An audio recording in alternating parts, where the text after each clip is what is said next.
All right. Welcome everybody to 52 Living Ideas. Today is a Comprehensivist Wednesdays that we do in collaboration with the Greater Philadelphia Thinking Society. It's wonderful to have all the folks from there here. And we are talking about comprehensivism. This is something that we've been doing for the past 2 years. So today what we're going to do is that we're going to have a conversation. We're going to have a conversation first about science and art. And then we're going to introduce the other two topics of business and technology, right? So first I'm going to ask everybody, what do you understand by science? What is science? And I'll have everybody answer it. Folks, we've got 4 rules. Raise your hand when you want to speak. Keep on topic, be concise, and be courteous. Today, we're going to be extremely interactive. So it's particularly important to be concise because you'll have plenty of opportunities to add to what you're saying. All right. So because I want to try to see if we can grapple with these topics. So I'm very, very excited about this. So let's get started. All right. So first question, what is science? If you'd like to answer the question, go ahead and type an exclamation mark. Let's just focus on science for a moment. Give me just a second. Right. Okay. So we'll start with Johnny, followed by Evanik. Johnny, what is science? I hope this is concise enough. Science is testable, verifiable. Okay. Very good. Concise. Perfect. Thank you. Next up is Evanik. Evanik, what is science? I think science is trying to explain things that are unknown. Okay, explain the unknown. Thank you. Vanessa, what is science? Well, I think science is by studying and observing things, trying to get a concrete, consistent explanation of things, and realizing you have to adjust and tweak it along the way, but you're looking for something kind of concrete and that you can fathom. Okay. Does anybody else want to add something to science? Nicole, what is science? It all comes down to a hypothesis, doesn't it? Okay. It uses hypothesis. Wonderful. Hypotheses.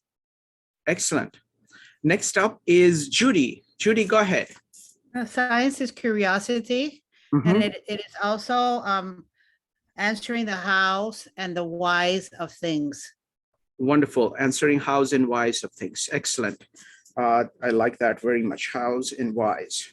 All right. Let's change the gear and let's talk about art. No, before that, let's go to Becky. Becky, what is science?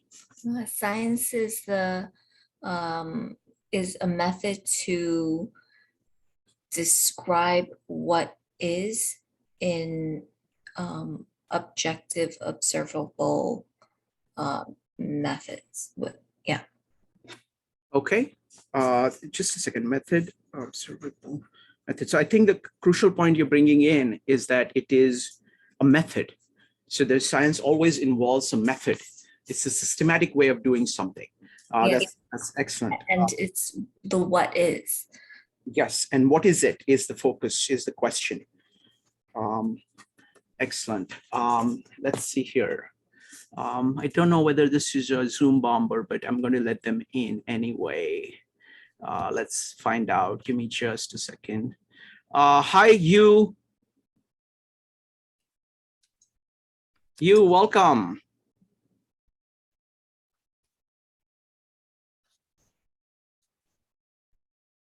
Let's see here. Okay. All right. Let's go to the next question. The next question is, what is art? Who would like to answer? And then what we'll do is that I'm keeping track of what is being said, and then we'll start relating what is being said about science and art. That's the next question. But currently, what is art?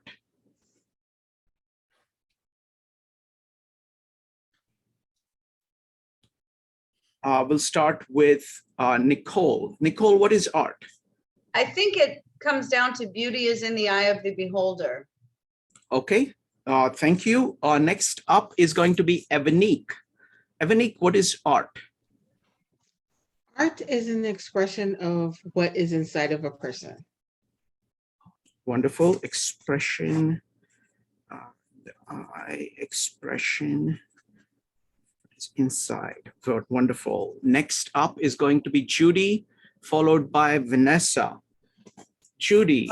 Art is creative imagination Mhm. and expression of the soul. Creative imagination, expression of the soul. Excellent. Next up is going to be Vanessa. Vanessa, what is art? Art is maybe an alternative way to communicate an idea. It can be abstract or concrete, and sometimes even the artists may not know what the message they're trying to get. But definitely creativity is usually involved, and doesn't mean you have to understand it. Something to appreciate and at least a contribution to the world. Wonderful. I heard that it's one of the things that you said was it is a means of communication. Okay, there's many points. Excellent. Let's keep going.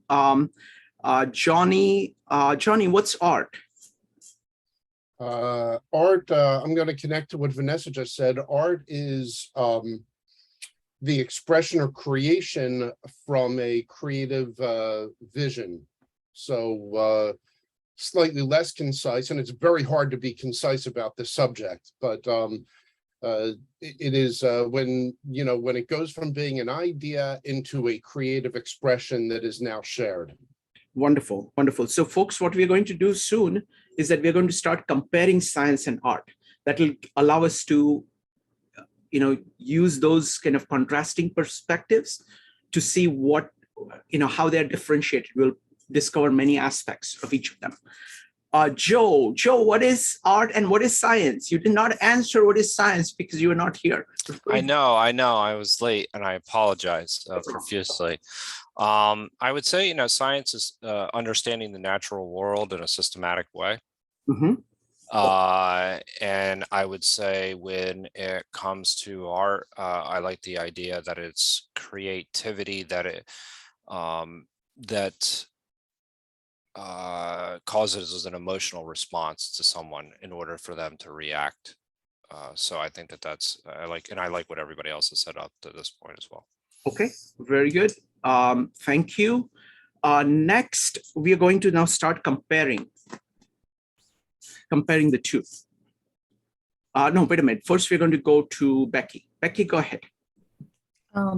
Art is an outward representation of internal imagery or emotion.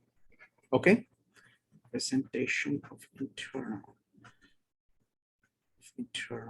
Okay. Wonderful. All right. So now let's dive in. I've deliberately kept the first section short. So now we can talk a little bit more. Okay. Again, still not too verbose, but how would you contrast science and art? What would you say art is? What would you say science is? How are they different? We'll start with Evanik. I'll say how I think they're different. I think science has a more of a structure to it in that how you test it and how you see it as quote unquote true, or I don't think true is the right word, because scientists said when they test something and it's repeatable. So they take a hypothesis, they test it, and then they have other scientists test it. And so it's repeatable, and that's how they know. So it's a structured way of knowing if something works. Whereas art, I think, is more subjective in that, people bring themselves to art, right? Like if you see a piece, like you were talking about before when you were in the Louvre and you were looking at the Madonna and, they were like, is he trying to steal it? Is he trying to case the joint? But you saw something and you brought yourself to it, and that's what it spoke to you.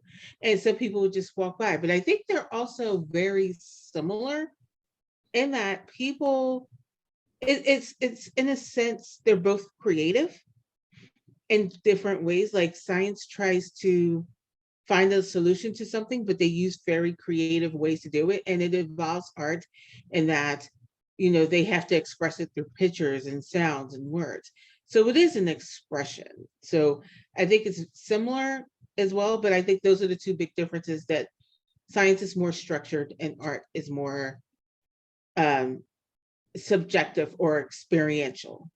Wonderful. I like the structure of how you presented things. So let's use that. So the question is, what is it that is different about science and art? And what is it that is similar? What do they hold in common? In what way are they different? So you can answer the comparison between the two that way. And you can be a little bit, you can talk a little bit more. Vanessa, go ahead. What is the difference between science and art? Well, I would say like science is definitely very concrete, and there's like procedures you follow. And even if you come across a failure, either you retest or you try to reevaluate, versus in art, you don't like it, you can just, either flip the sketchbook to the next page and you can change your mind and adjust it how the mood sets you. I think they're both similar. They both, in each of them, utilize the other. I think in science, you look at some of the models, you got the symmetry, and maybe to explain it better, you may have different colors, so it's easier to comprehend versus trying to look at a key and figure out, okay, what is this model representing? And even in art, you've got, how colors interact using shadowing, maybe the way the light's going to hit it to maybe make it more appealing, or maybe even less appealing, because maybe that's your point. You want people to maybe get disgusted by looking at it. So they both utilize the other.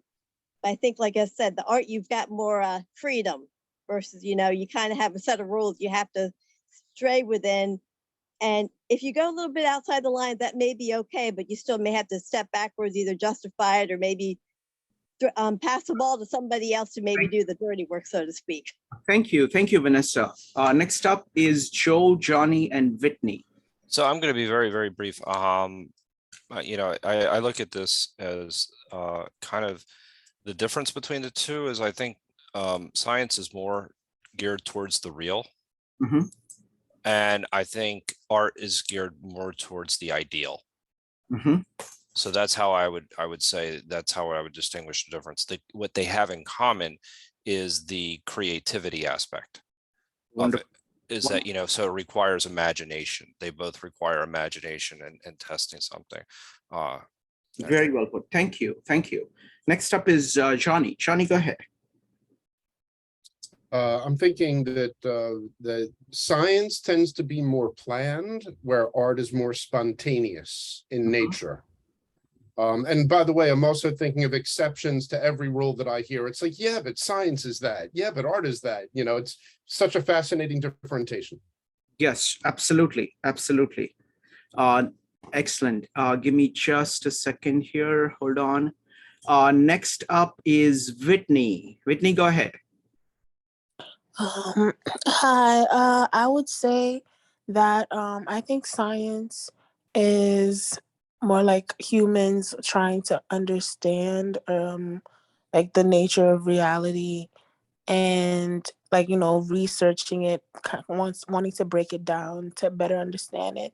And I would say art is more like an appreciation of it, instead of like a research. Wonderful. Very well put. Beautifully put. It's what is it for science? It's relentless asking of what is it. And whereas art has to do with values of appreciation. Excellent. Next up is you. You, what do you think is the difference and similarities between art and science? You need to unmute yourself. There, is that better? Yes. The one issue that hasn't been raised yet is that in both in science and in art, we are bringing our questions to the experience. In science, we bring hypotheses, an if-then statement, and we try to determine whether or not the if-then statement is true or not, if we can replicate it or whatever. In art, I think it was Evanique who said that we bring our intuition, we bring our sense of wholeness, our emotional connection. and both have their own truth, both have their own reality, both have their own sense of totality. And I don't think it's possible to have one to the exclusion of the other. Wonderful. Very well put. Thank you. Thank you. All right. Anybody else wants to comment? They're welcome to do that. Anybody else wants to talk about, say anything about the commonalities and similarities, commonalities and differences between the two? Okay. So then, Becky, go ahead. Sorry, I'm always delayed with all my responses. I would say that science is very much about objects, and it's more defined. There's separations, labeling, and by making it on being able to break things apart, it allows easily manipulation, allows manipulation to happen. And then with art, it's subjective. It's about the soul. It's about what's what someone values, and it's fluid, and it's harder to judge as opposed to science. Wonderful, wonderful. I mean, this is such a profound question, actually. Science and art. So I mean, let me just recount first many things that have been said regarding science. People talked about it being testable. I like the formulation of saying it's about understanding the world. It is about relentlessly asking the question, what is it?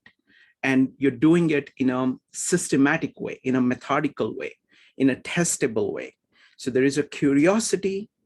You're always asking, how, always asking why, and you're relentlessly trying to understand.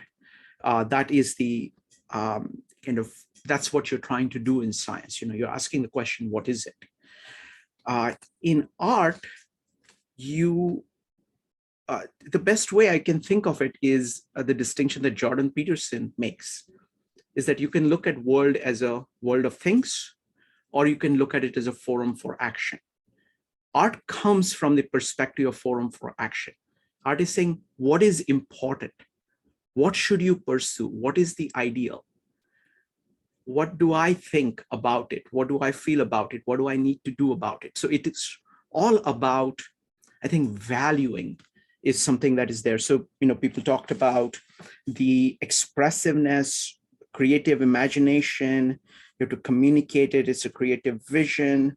You're representing the internal. So another way of looking at it is internal versus external. In science, you're trying to grasp the outside using very systematic rules for how you process inside.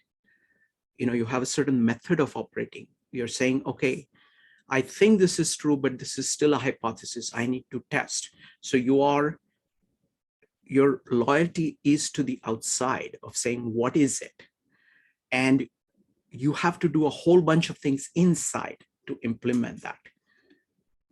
In art, your primary loyalty is to the inside, to your spirit, to your soul, and your sense of what is possible in life.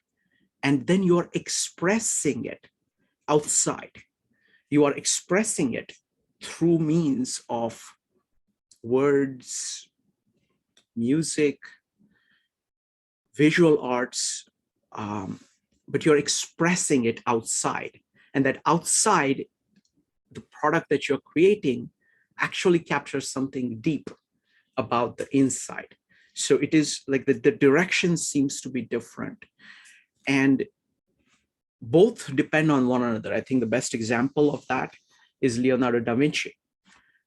He's like the best example of that. He did science in order to do art.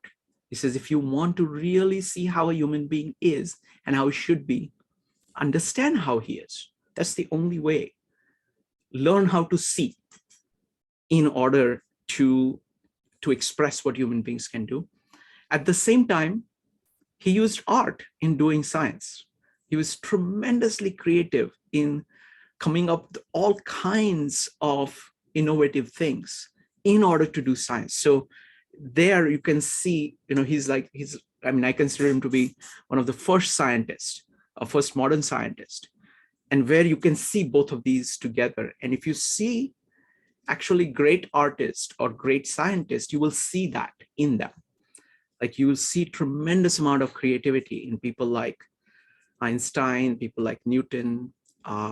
You will see tremendous amount of scientific understanding in terms of, what is the world in people like Goethe or Dante. So they're grand visions where people are just completely impressed by the vision that they are producing of the inside is undergirded by this tremendous understanding, which is science. So that's how I see them as connected. So any comments on so far? So this is another round of comments now on science and art. Now again, now it is slightly broader, so you can make any comments about science and art and the connections between them. We'll start with Judy, Johnny, and Becky. Judy.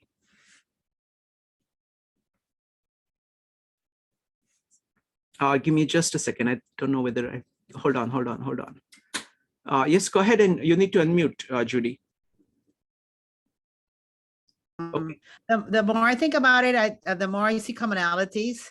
Mhm. But I also see differences, of course.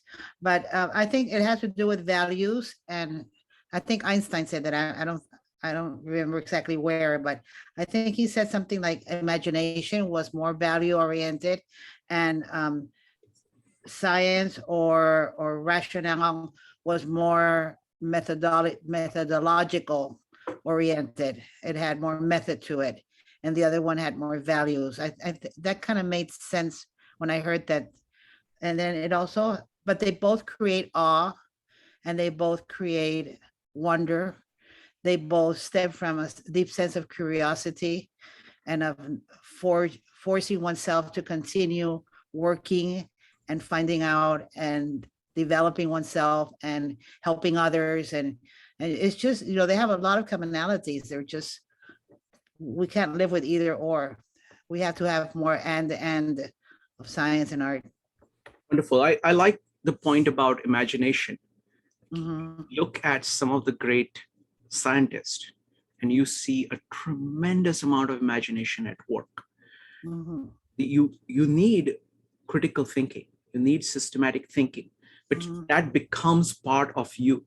It becomes a part of your toolkit with which you do imagination. So it is an imagination which is firstly kind of conditioned by whatever, this really tremendous loyalty to understanding the world, tremendous commitment to understanding the world. And secondly, it is always checked with that. Next up is going to be Johnny, Becky, Vanessa, and Nicole and Joe. Let's start with Johnny. Thank you, Shukran. I was inspired by what you said to, I think, dramatically oversimplify it as science is the outside world coming in, where art is the inner world, the inner universe expressing itself outwardly. Beautifully put. Beautifully put. Go ahead. Thank you.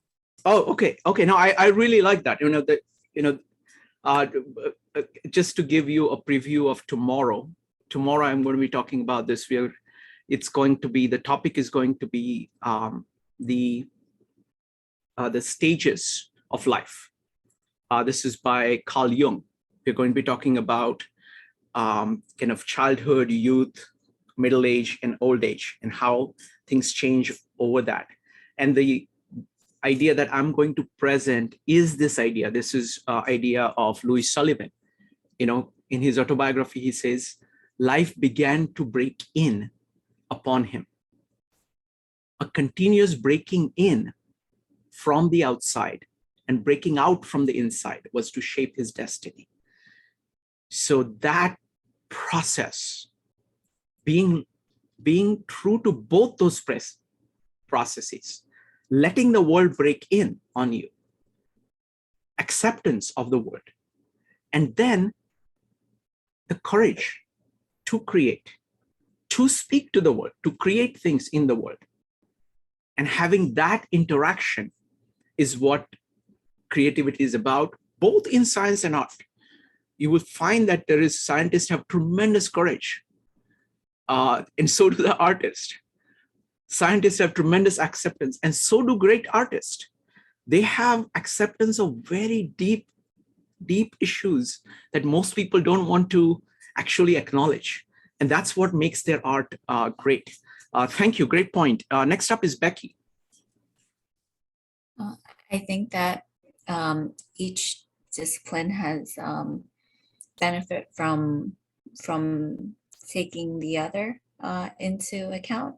So with science, when you have the subjective like intuition, it really guides where your hypotheses are and the direction to take your, I guess, research in order to have more productive results. And similarly with art, if you add methodical ways of like how to approach creation of art, that could help to facilitate more and also I mean, there's also a level of the artist wanting to have his or her art be received. And so communication is really important. It's not just for the most part solely for the artist. Having an audience that understands the art matters. So in addition of that methodical ingredient to creation, helps so that's not completely like in a vacuum. Absolutely. I mean, this point about communication is very deep point, because what it is saying is that all of us are like that. This kind of breaking in and breaking out is going on with all people.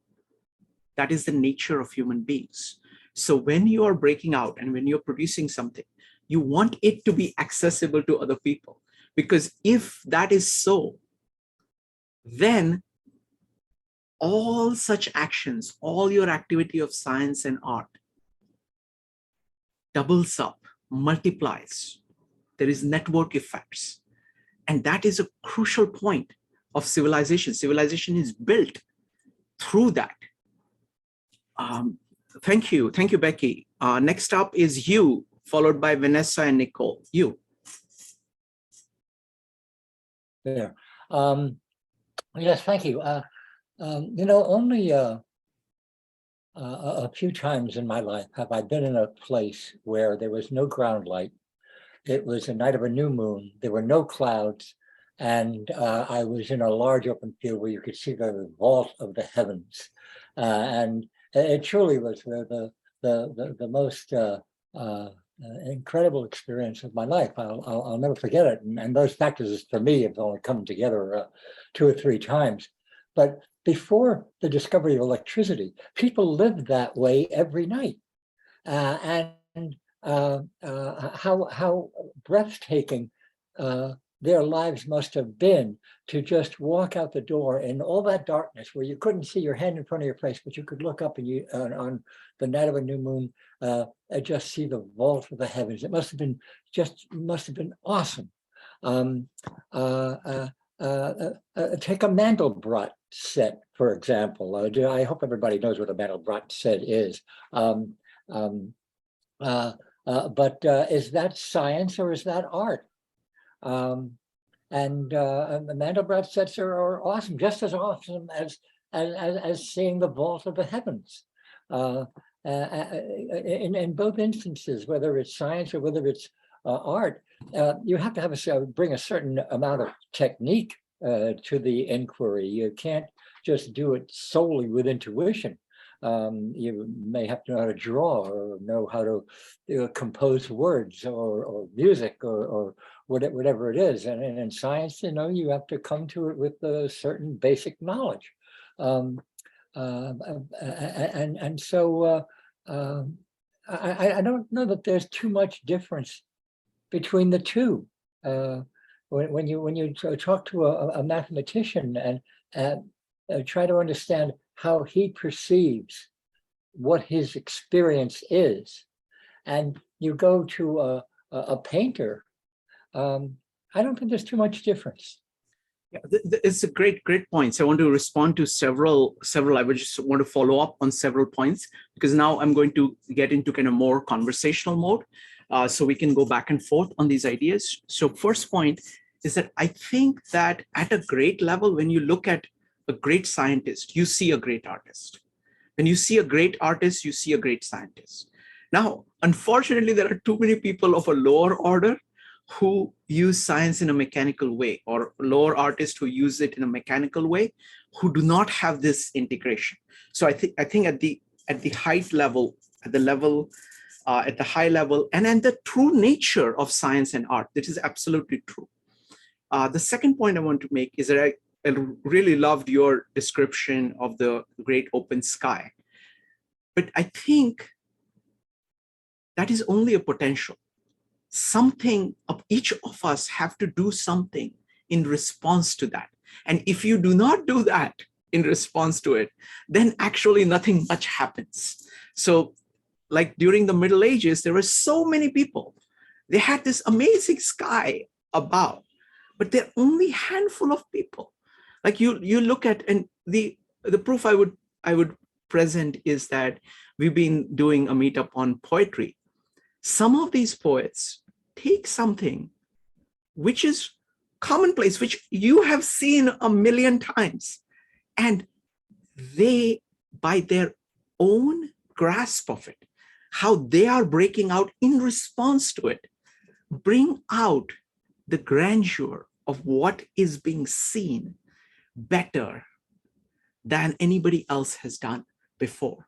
So it is not enough to have the outside coming in, but there has to be this inside breaking out. In response to it, I did this meetup on Bhagavad Gita. I called it Singing with God. So it's like there is a song that is coming in, but then you have to sing with it. You have to respond in kind, trying to capture it. And that's what a great scientist does. That's what a great artist does. And they have a same kind of feel to it. But thank you, so many great points. Next up is Vanessa. Vanessa, what do you think about science and art? I say one thing, if you're just talking, let's say, about the outcome or the goal, whether it's a project, is with science it's more an explanation versus art is an expression. And I would say science never truly ends, whether you're trying to tweak the theorem as you get more precise measurements or take it a different way. Whereas a piece of art, you're done, you may walk away and never think about it again. You may do one, you may do some in a series, and the artist may perfectly actually leave it unfinished. That may be the goal, but like a spectator. And then you have the things like that maybe you've never seen before, like Stonehenge. If you know nothing about it, you see that, you're like, oh, is that, artwork? Is it something scientific? Is it both? And even like with the pyramids, to make them beautiful, you need the engineering and all the measurements.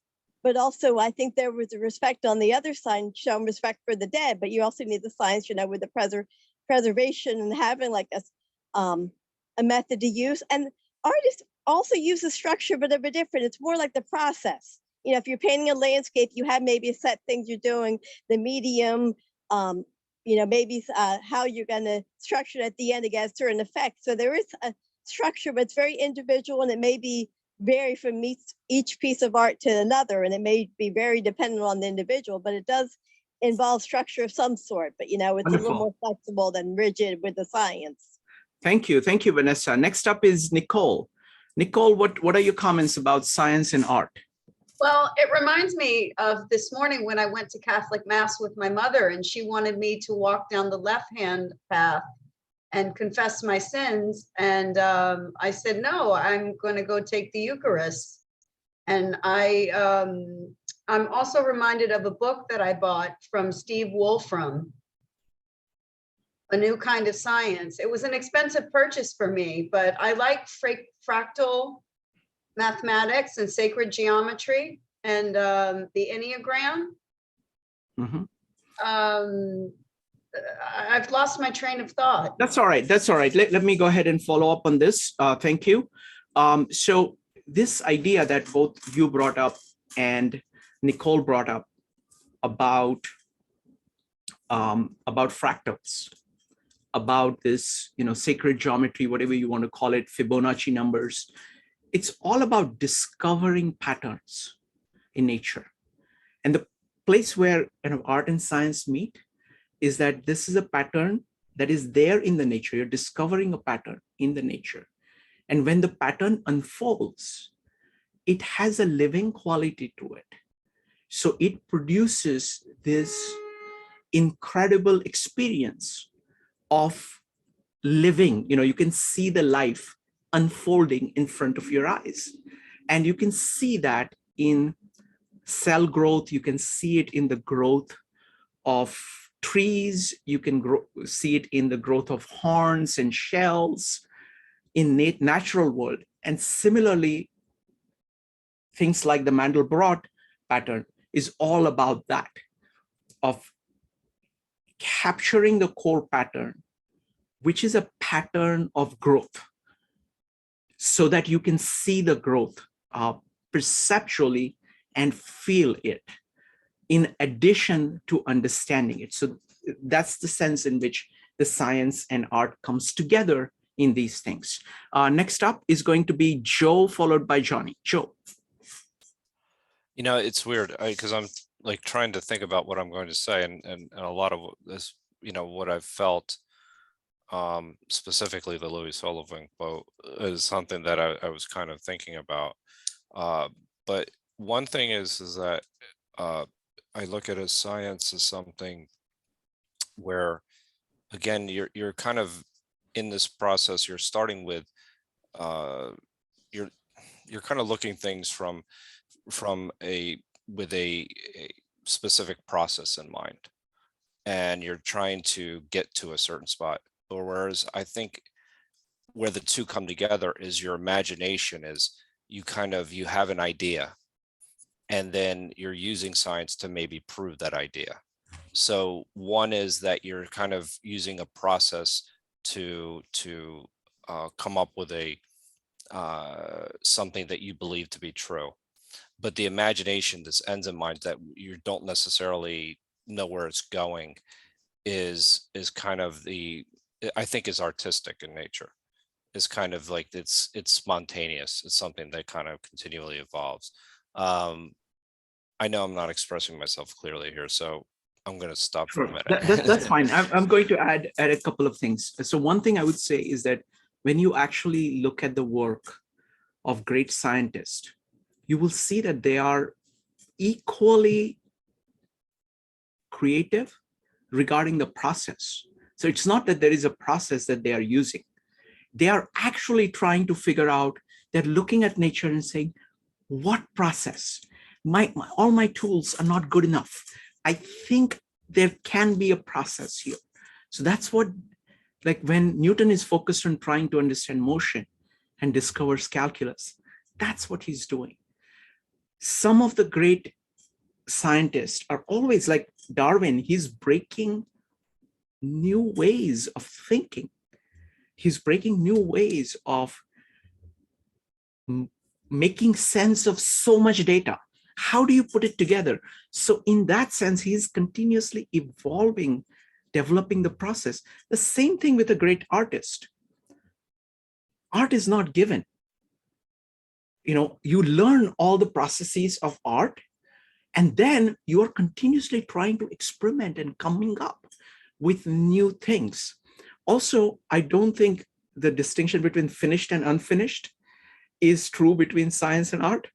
Like, for example, like Newton always said, I don't know how other people see me, but as for myself, I seem to have been a boy playing on the seashore who found some seashells shinier than others. That's all I've done, while the entire seashore remains unexplored. Similarly, Leonardo da Vinci carried his paintings like Mona Lisa, John the Baptist with him for 20 years and kept working on them. You're always, so there is this continuity because you have a vision, you're trying to grasp the outside as best as you can. You know that you are limited at every time. You are limited. We're limited creatures. So we do what we can. Similarly, the same is true of art. You're trying to come up with the best thing that you can. Beethoven writes a symphony, he writes the third, and then he writes the fifth. Then he writes the ninth. You keep on producing things which are, better and better. So there is a tremendous dynamism to both of these at the high level. So I urge you to look at the kind of the really top examples of scientists and artists. And that's where you see this confluence of these two. Next up is Johnny. Johnny, go ahead. Thank you. I'm really kind of excited. This is the thought. I do some art and design and things like that. And it's a thought that I've had stewing around for a long time. So I'm really excited to share this. I think it applies more to art than it does to science. But as I ponder it more, I recognize that it's not necessarily really exclusive, but hear me out. I think that in many ways, art is an attempt towards immortality. If you, a thought that I have is that, human beings, probably all living creatures, or possibly all living creatures, are essentially combinations of two things, our physical material and whatever else this is, this energy, spirit, thoughts, ideas, whatever we are. I think that the physical material we're made out of is about 1% of what we actually are. 99% of us is our spirit being, our energy, our actions, our thoughts. And with that, we create art and actually have a grasp at immortality. In the sense, I'm thinking of Michelangelo, whose spirit is very much alive in this day and age, not only in physical reality in numerous places, but also in the minds of millions of people. Michelangelo, in many senses, is more real than I am. Okay, he is known to the masses who understand him. Same of Da Vinci, Mozart, Bach, etc. People who create this art, their memory lives on for a tremendous, their spirit lives on for a tremendous amount of time. Very much, I think, a key trigger, if you will, there's probably a better word, but a mechanical trigger for art is that, hey, I'm going to do this amazing thing and people will love me forever. I don't know if that exists as much or in necessarily the same sense in science, but excellent point, Johnny. I would say it is, it's absolutely true. And it is also true of science. And in some ways, even greater. I mean, how much do we owe to Newton of understanding, how much of our understanding of world and what we've been able to do with the world? How much do we owe to Newton? How much do we owe to Darwin? How much do we owe to, people like Tesla and people like Maxwell, who has created the energy? And basically, we are all benefiting. Our lives are much longer, much more, I mean, the debt that we owe to scientists is as great. It's a different kind of a debt, but it's a debt which is very large. So they are immortal too in their own ways. So I would say that's what I would say. Let me make a quick, if I may, a quick counterpoint to that. Sure, please. Thank you. The idea that art is actually physically that, is physical immortality, where the science, yes, I agree fully, and I think I understand to a degree how Newton is very much, his spirit is absolutely a part of everybody's life today. His influence on the current world is tremendous, but it's more in an idealistic, an idea sense than it is in the physical sense that this little print I made of a thing I scribbled could be here for 2,000 years. Even if a person doesn't know who I am, it's still a physical part of reality. No, But- understand. I mean, the way in which, for example, I live in a skyscraper, it is held together by Newton's laws. And it was, people learned how to build these things by understanding those things. So there is tremendous physical expression of science in the world as well. So there are different kinds. The point, but it's a very interesting point. So it's clear that if you're producing something great, you will have an impact on the culture, regardless of whether it is in art, science, technology, or business. Okay, so all these four fields, you will actually have tremendous impact on people. Now, the way in which the impact, it's very interesting. So we'll look at that. Okay, let's keep that aside for now. We'll come back to this point about what is the impact of science and what is the impact of art. Let's go with you first. You go ahead. In both science and art, you are ignoring some data and accepting others that conforms to the patterns that you're following. If you've ever talked to an artist who can paint a landscape, they'll tell you that you see sections of that landscape and you try to figure out ways in which you can represent that somehow. And so you're ignoring some things and accepting others in order to achieve your preconceived idea of what that landscape looks like. Remember when Kant said that Hume awakened him from his slumbers? Hume raised a question for Kant that Kant had never considered before, and it startled him. And to read Kant's description of that is really quite, quite impressive. So I don't think we can ever think that what we have as science is the last word. Thank you. Thank you. We're always constrained by our own perspective. Thank you. All right, let's go next. Try to take in either technology or business. I'm trying to decide which one to go for next. Technology, I think, will be easier. Business will be much more challenging. So let's start with technology, and then maybe hopefully we can get to business. Let's talk about technology. What is technology? How is it distinguished from science and art? And how is it related to science and art? Try to keep your answers at this stage brief. We will have one more kind of a more expansive kind of a discussion. So the question is, what is technology? Let's first ask the question simply, what is technology? Try to answer it in brief. Go ahead and type an exclamation mark if you'd like to answer.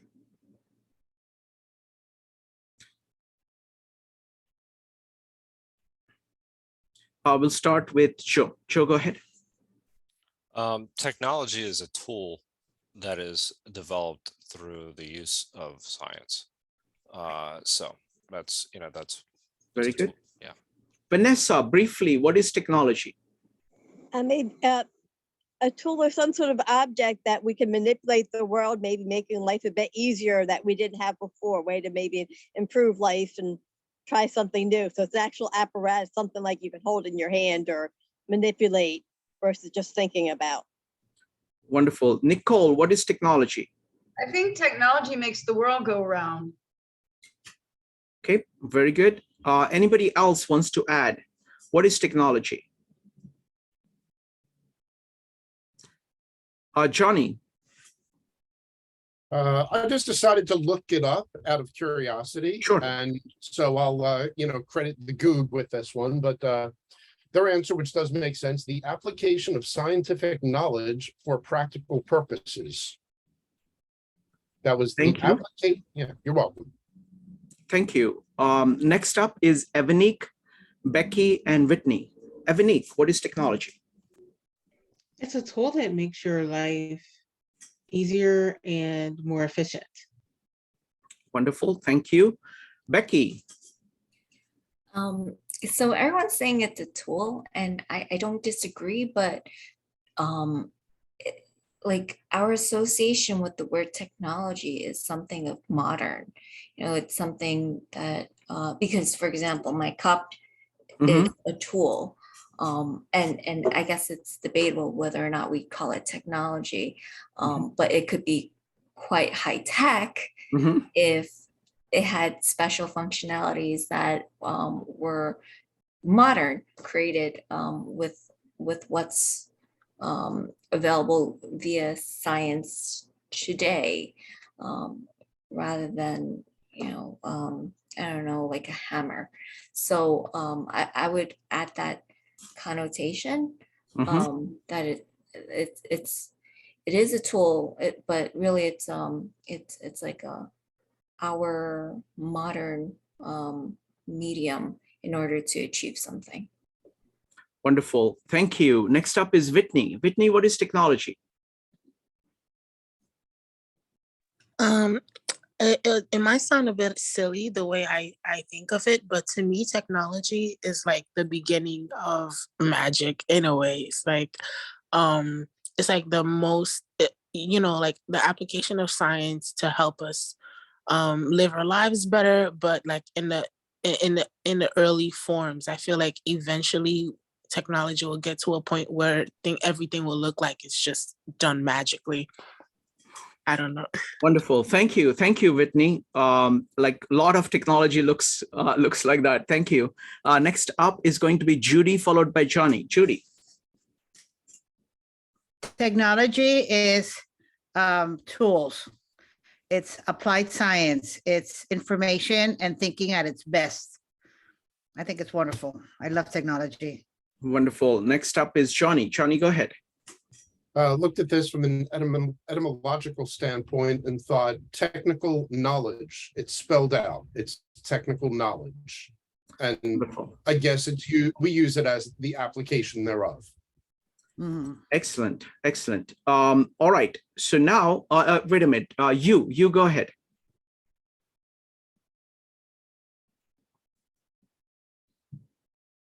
You need to unmute.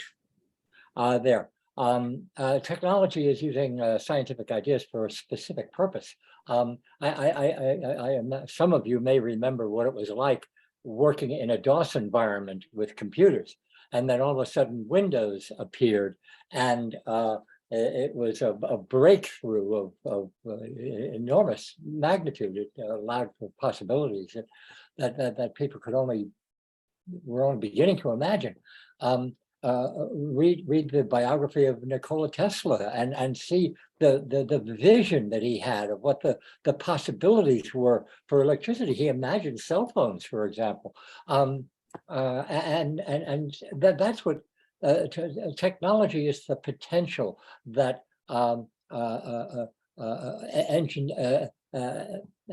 conglomeration of engineering techniques permits us to do. Look where we were with computers 20 years ago compared to where we are today. And it wasn't just one or two people that created this massive thing that we have. It was thousands. Wonderful. Thank you. Thank you, you.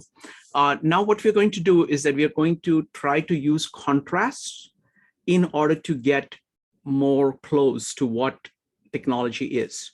So first, let us contrast it with science. How is science different from technology?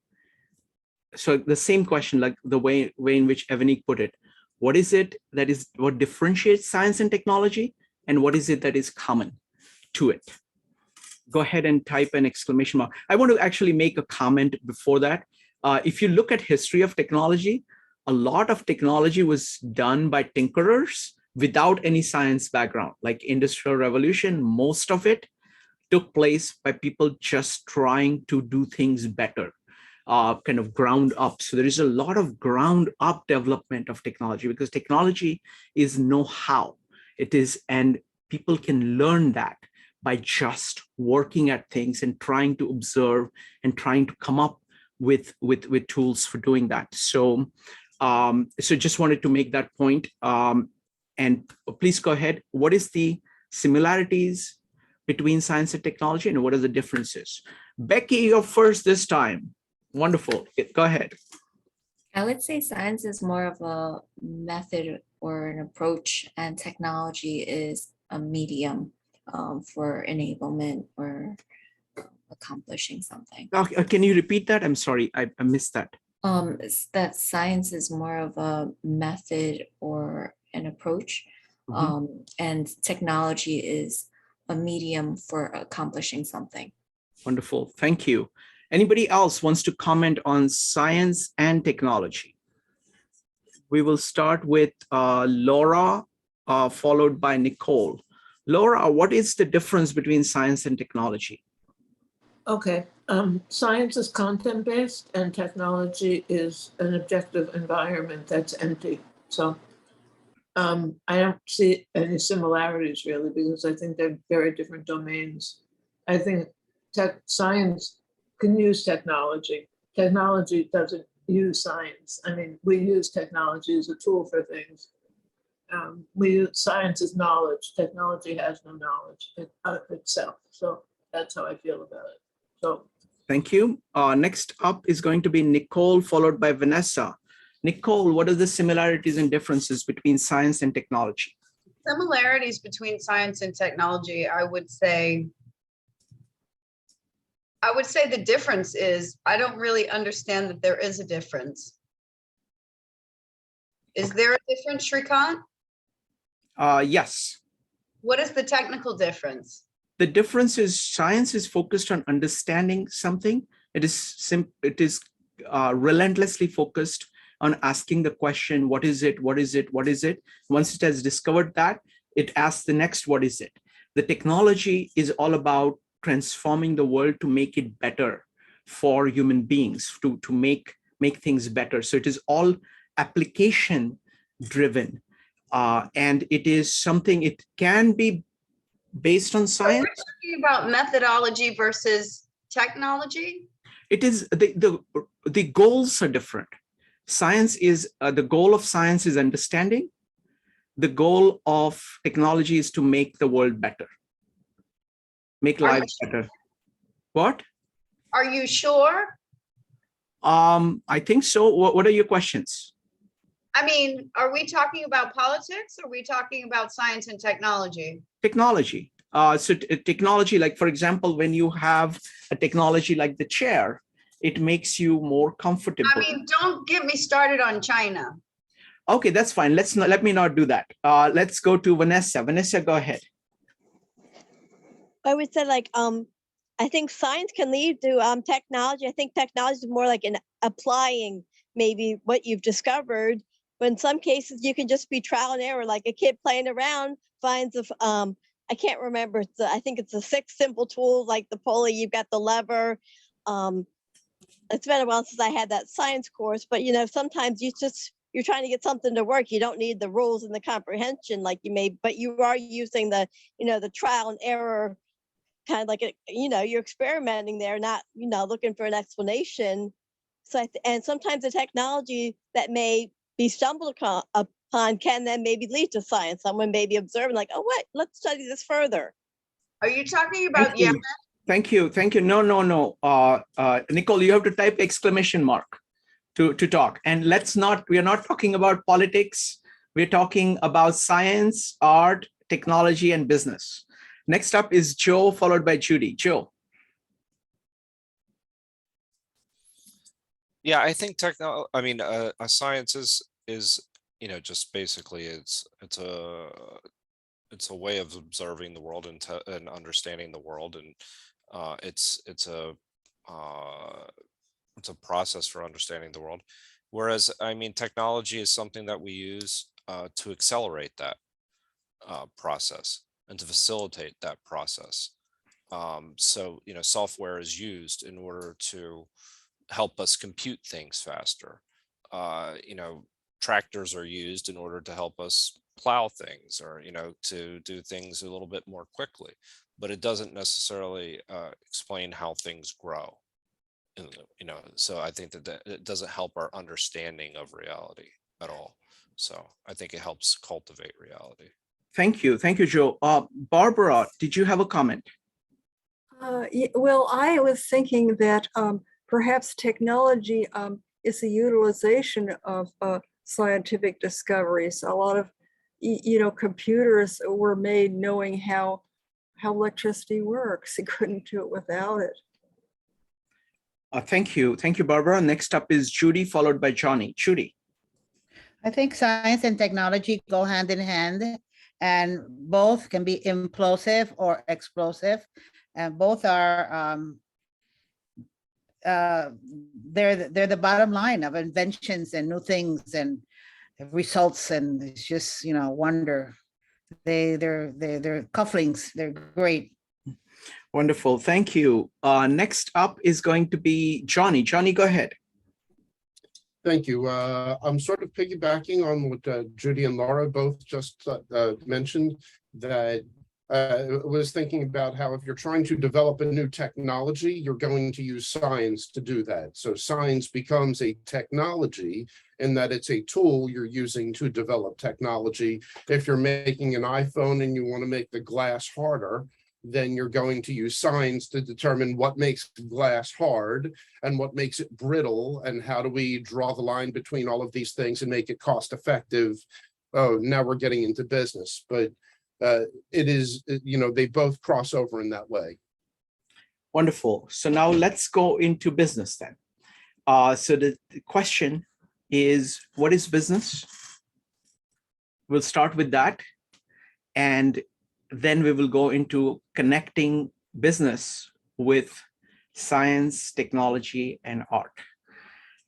It's going to be much harder than what we've done so far. So let's try. Let's see what we can do. We are going to go with Joe. Joe, go ahead. I think that this is actually a little bit easier than the others, for me anyway. It's this idea that when Becky was talking about the idea of the artist being accepted, that they are communicating something and that something is being accepted. I see that as that's the fundamental role kind of a business as well, is you're providing a service, right, that's going to be accepted by the general public to a certain degree. So I look at it as something that business has, I think business touches all of these areas as well. I think there's a commercialization aspect of it. And I think that is related to science as well. So there's a process end of it. So I think there's a lot of relationships between all these categories as well. Wonderful. Thank you. Thank you. I really like that, service. It is service that is accepted by others. Wonderful. Let's go with Becky, followed by Vanessa. Becky, go ahead. I would say that it's a community thing for sure, because you have supply and demand. The demand is from the external. It's what's valuable, and then being able to supply that, whether product, service, it's the business wouldn't even exist unless without the value. So it's outwardly driven, but provided from the inward, and it's extremely concrete.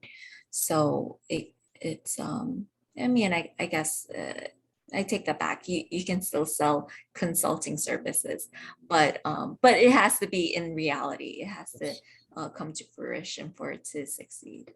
Wonderful. Very well put. I like the point about supply and demand and outwardly driven, but provided from inside. Wonderful. Next up is Vanessa, followed by Laura. Vanessa, what is business? I would say business is actually a very specialized science. Now, you maybe don't have to understand it, but I think, economics and the models and for a business to succeed, now you may not need to know that in order to run a business, but they kind of, have the thing like the supply and demand. Do you have a desired product, or can you advertise it in such, there's kind of a way you run a business that they kind of maybe, in most cases, will follow something similar. But you definitely have to have either product or service out there. So, there's a good that can be utilized, sold, or used. Thank you. Next up is Laura. Laura, go ahead.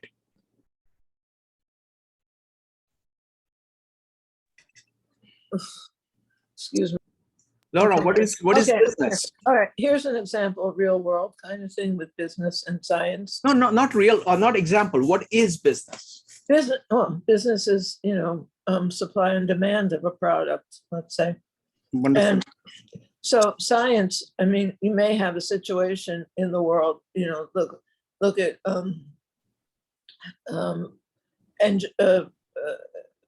the problem we have with, soil that's been contaminated, something like that. Let's keep that aside. Let's not. Okay. Currently, we're just Business looking is at that. what All right. business is. Okay. Business is that. Science may come into it because there's something that's occurred in nature in the world that has an effect on how we live, and that needs to be remediated in some way. So somebody may go in and look at the situation. A scientist per se may go in and look at the situation, evaluate it, and determine how to fix the situation based on scientific knowledge. Now, that situation may be something that occurs a lot, and it may turn out that there's some very variables that are constant in each of these cases. So, which you can build a model. Using science and technology, you can build a model that will help you solve those problems. Okay. Thank you. And that model can go. That model can go into the industry, as a product. So that's thank you, Laura. Folks, we're trying to look at business as a whole right now. What is business? So we can compare it in detail with other things. Andre, what is business? I like to look at the etymology of words, and business comes from busyness, which means being busy. But I mean, if you look at the base of the activity, it's basically just trade. It's trading something for something else. Wonderful, beautifully put. Thank you, Andre. All right. So now, Judy, go ahead. What is business? I think business is profit. It's also greed. It has to do a lot with service, and but it's not really moral. I think that the most important thing in business is to survive, to sell, to earn money, but it's kind of faceless. So you don't know who you're dealing with, really. Thank you, Judy. So it's quite amazing set of things here. I like Andre's point about trade. Judy's point about profit, that there is, profit, you have to make a profit in order to remain in business. There is a root of being busy. There is it's about supply and demand. It is outwardly driven, but provided through inner action. It's a community thing, and it is service that is accepted. This is some of the things that we've put on the table so far. Next question is, how is business related to the other three? So how is business related to science? How is business related to art? How is business related to technology? If you want to talk about that, go ahead and type an exclamation mark. We'll start with Becky. Becky, go ahead. I would say that business is kind of tricky, where you can have the best content but not necessarily succeed. It's also everything that surrounds it, the environment, the communication, the marketing, the sales. And similarly, it's like, well, science helps you understand what is, right? That's the content. But like art, it's what you feel. And that's not always as concrete. That's something that's happening in the ground. And so for business to succeed, it's like you need a combination. And I would say it's mostly going to be the ground that determines it. And I would almost even say like that's how most people operate, even if they think that they're extremely logical. So yeah, that's Wonderful. how they would relate. Wonderful. Thank you. I really like the point about the ground. You know, you can't forget the context that surrounds it. Whether it succeeds or not depends on this entire envelope that is surrounding it. Next up is going to be Vanessa, Joe, and Evanique. Vanessa, how is business related to science, technology, and art? Well, while other people are giving their point, I thought a very simple word for business: specialized distribution. In order to get, if you were to say the three, we have like explanation, expression, application, and distribution. Like business, and to make the product, you need technology more often than not. Even if you're given a service, usually you rely on maybe software, computers.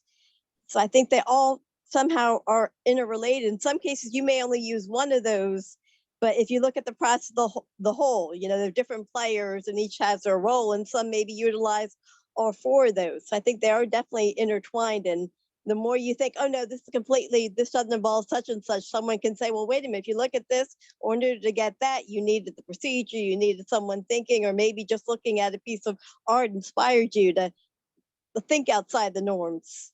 And then it becomes a norm, like we're talking about the coffee cup. And then even like, you want it green, the better materials you use. So you're improving it using science, technology. So, like I said, this world keeps rotating. So there'll always be something new out there, or even improving something old. Thank you, Vanessa. I'm going to focus on just one word that you use, which is really profound, and that is distribution. That, business is business if it can successfully distribute its services. There are people who will want it, and that distribution captures a whole bunch of things. There has to be marketing, there has to be actual logistics and stuff behind it. So I'll really like adding of the word distribution into the conversation here. Thank you. Next up is Joe, Evanique, Andre, and Judy. Joe. So like essentially science and tech and science and business both provide you with like kind of models of the world. Like you're observing something, then you're testing it, and then you're seeing how, okay, is this working or is this not? And then you're adjusting from there. So that there's this scientific aspect that you're constantly iterating and coming up with a model of what you would think would work. And that model is, yes, supply and demand. You're providing something of service to someone else that they want. But it's interesting because you have to provide something that is aesthetically pleasing, as I think in many times. And I think this is probably as true as in almost anything that you're selling, that it has to appeal to someone's eye. If something is really kind of not attractive, it probably won't sell. Not saying that that's a good thing or a bad thing, but there's a reason why sometimes that Apple products sell probably more than other software, because it's aesthetically pleasing. And that's where it was interesting to see how Steve Jobs approached that. He approached it from a very artistic point of view versus a more of a technological point of view, making something operable. And then I think there's the technology aspect of it, and what Vanessa said was actually, I agree with you, was profound, and how that can accelerate the distribution of whatever it is that you're selling. So it's something as a tool that can then use, that can help you get to whatever it is to market. Those are wonderful. Fantastic points, Joe. I really like all the points here. And the iPhone is a very good example of how all of these things come together.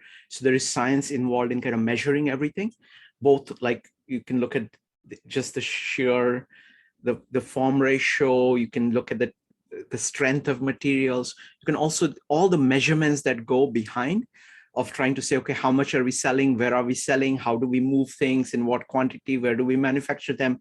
So all of that kind of measurement going, and then the going into the process, plus artistic thing where it has to actually fit your hand and it has to be very pleasant to use. All of that is very big. And of course, Steve Jobs is amazing at that. And technology, of course, throughout. And the result of it is only if a whole bunch of people start using it, then the way in which people think about the world changes.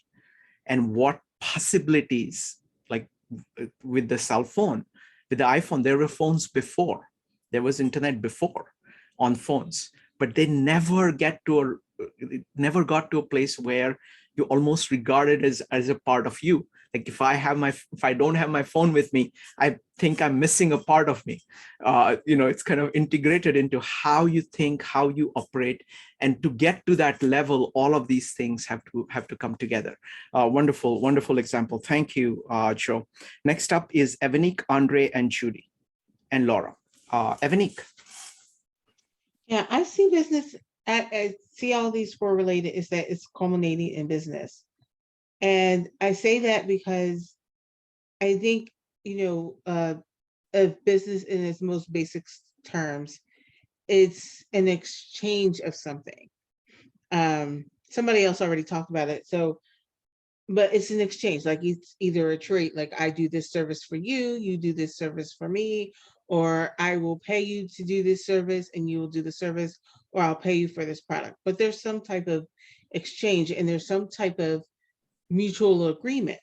So like, even when you're talking about technology, how do you get your technology out there? I mean, and we're talking in today's terms, it's through a business. You're either going to get a capital of interest to sponsor you to get your product out, especially if it's very new, or you're going to get somebody, you're going to operate with some type of business some way.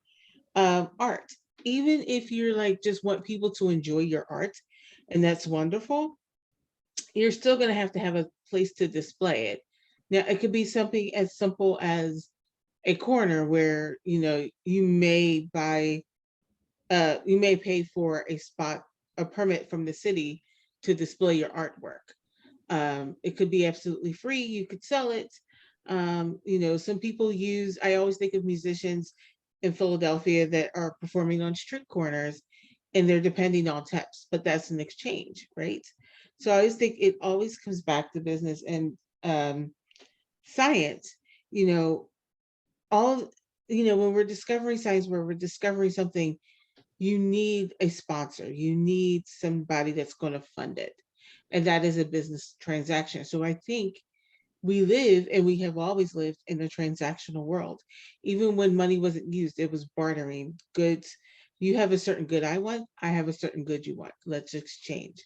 So I think business is the vehicle that we use to put science, to put technology, to put art out there into the world and get people to know what has been created.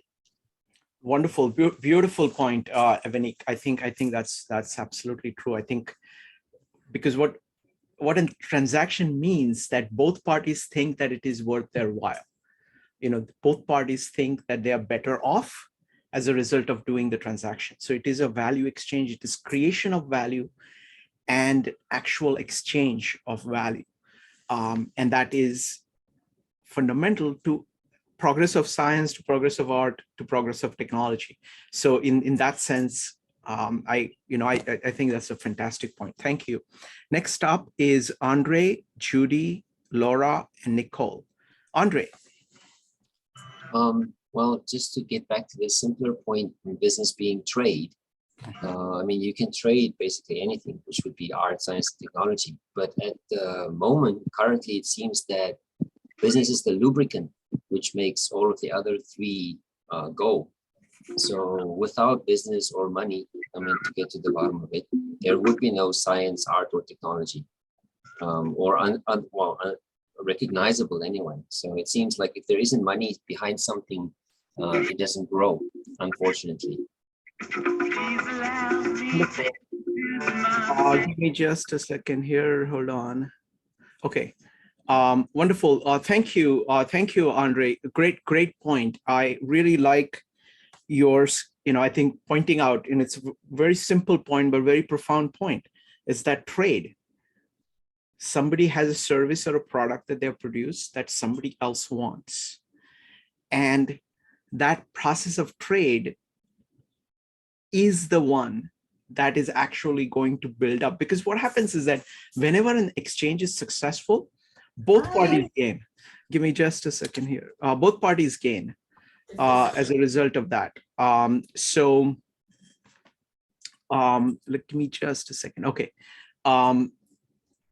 So I also like the word lubricant here, because it is something that makes everything else flow on it, on the top of it. It could be a science product, it could be an art product, it could be a technology product, but all of it flows on the principle of trade. Wonderfully put. Next up is Judy, Laura, and Nicole. Judy.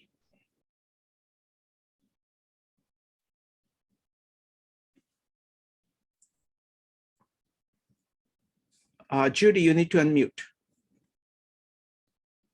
In relationship to science, art, and technology, business is the vehicle that promotes all. And it just houses all, it advances all, it uses everything to sell their products or share or whatever it is that it has to be in art. Just think about art without business, or science without business, technology without business. It probably wouldn't exist because they need business. So how it's like a vehicle, that moves things. Excellent. Very well put. Thank you. Next up is going to be Laura, followed by Nicole. Laura, what is the connection between business, science, art, and technology? Go ahead. Okay. I think that the miracle. Sorry. Go ahead. What's going on? Go ahead. Go ahead. Okay. I mean, somebody doing science or whatever has an idea. That's one person. Technology can take that idea and 1 million people can learn that idea in a minute's time. So the ability to expand one person's idea to so many people allows that idea to then be built upon. So, you have this kind of growth ability that you never had before. And you need business for that because, you can have an idea, but, sometimes you have to buy software or this, that, or the other thing, and you have to sell it. You have to license it and sell it. So business comes much into play. And of course, the person who's doing that work or whatever the university hopes to get something out of it as well. But people are looking for a profit margin and so forth. So that's a fantastic business right there, sort of built into it. Now, on the art side, I have a little problem with that, art and business and money and all of that, because as a business, it's complicated and not so easy. And art is different, I think, completely. I mean, there is art involved. There is an artistic element to all of these things because there's a creativity in there that you have to have, and that creativity is whether it's in, classical art or science, there's something there in your brain that allows you to do these things. Not everybody can do it. So there is that element that gives that unity right there. The person who can see the model and develop it for tech so that it becomes able to be used in technology. It's phenomenal, Thank you. And so forth. So that's how I see it. But wonderful. Thank you. Next up is going to be Nicole. Nicole, what do you think is the relationship between business with science, or relation of business with science, art, or technology? You need to unmute. I think it comes down to, do you need a sponsor or do you need sponsorship? I need sympathy for the devil. Sympathy for the devil. Thank you. I'm in Indiana. Okay, there is too much sound. Can't hear properly. Can't hear me properly? Okay, now I can hear you. Go ahead. Go ahead. What did you say? I was going to say sympathy for the devil. You know, do you need a sponsor, or do you need sponsorship, or do you need to know where you live? And you Okay, need to know the law. thank you. All right, so what I want to do next is I want to ask a question. So I chose these 4 topics, 4 fields: science, art, technology, and business. And you can see that they are very large fields. The question now is, what's the dog that did not bark?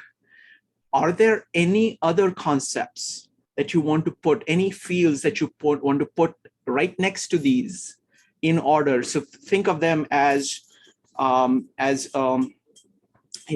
think of them, they are standing in a circle. So these are the 4 things. Which other fields? Now, just like one word answer. So which other fields do you think you would put in this one? So Nicole, which full field would we put in? Enneagram. Okay, thank you. Next up is Joe. Joe, which one? Philosophy. Philosophy. Okay, so philosophy is another candidate. Johnny, which other field would you put in? Law. Law. Very good. Evanique. Religion. Religion. Wonderful. Andre. Psychology. Psychology. Excellent. This is fantastic. Anybody else? You don't have to put only one. Now, you're welcome to add more if you want. Okay. Go ahead and you can put as many as you want, but try to put them at a higher level. Okay. Don't say shoemaking or something like that. Just choose something at a high level which belong in the same, in the same circle as these. Okay, let's go with Kevin, Vanessa, and Johnny. Kevin. Morality. Morality, very good. Morality.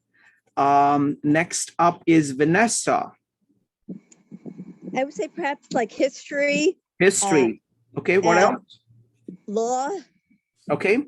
And maybe like ethics, morality, and like Evanique stole mine. Religion was gonna be my initial one, but yeah. Okay, don't worry. Don't worry. Stealing is permitted. Oh, yeah. Stealing is permitted here. I'm going to have people vote on these things, and then you get to vote. And so you can vote for these. And next up is going to be Johnny, Joe, and Laura. Johnny. Medicine. Medicine. Wonderful. Joe. Alchemy. Alchemy. Okay. Next up is going to be Laura. Laura, you need to unmute.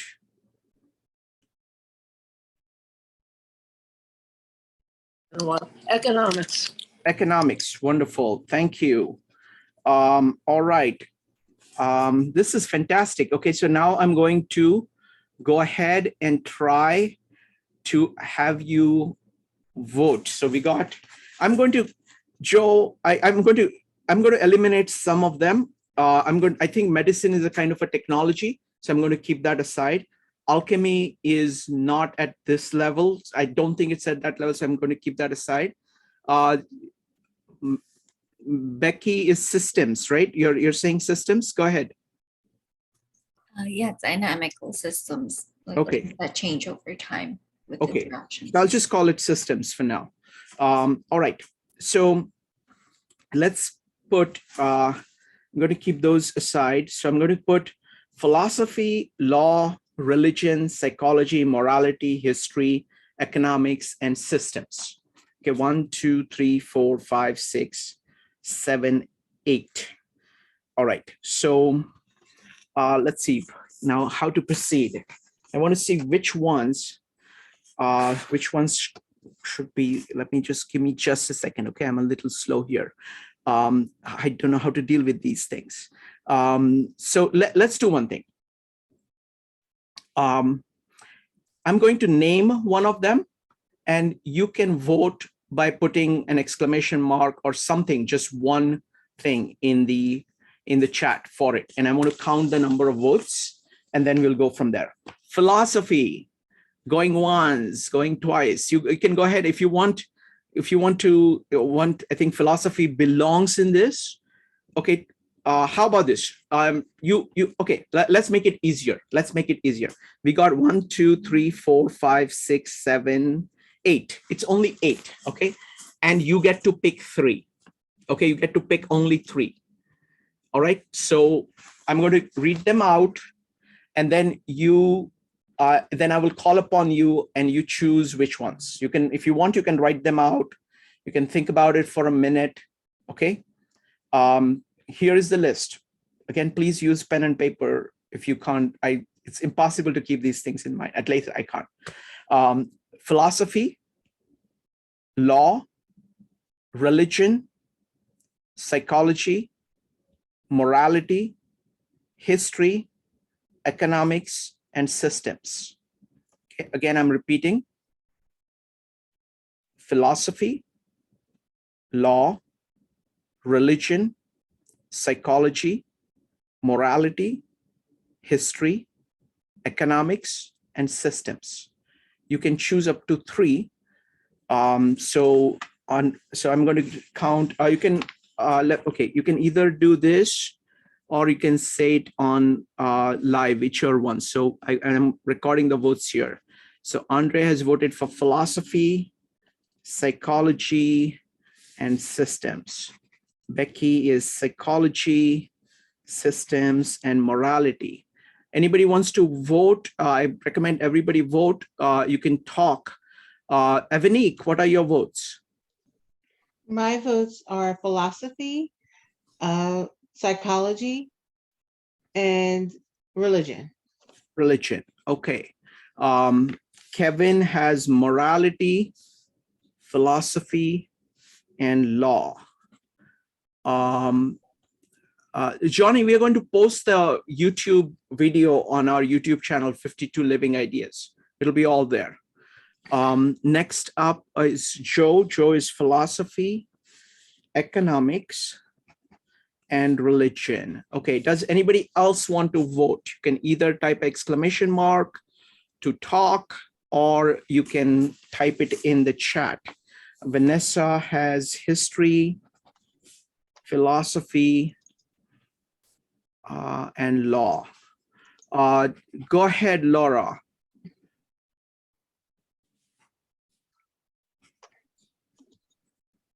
Okay, I would say philosophy, history, Okay.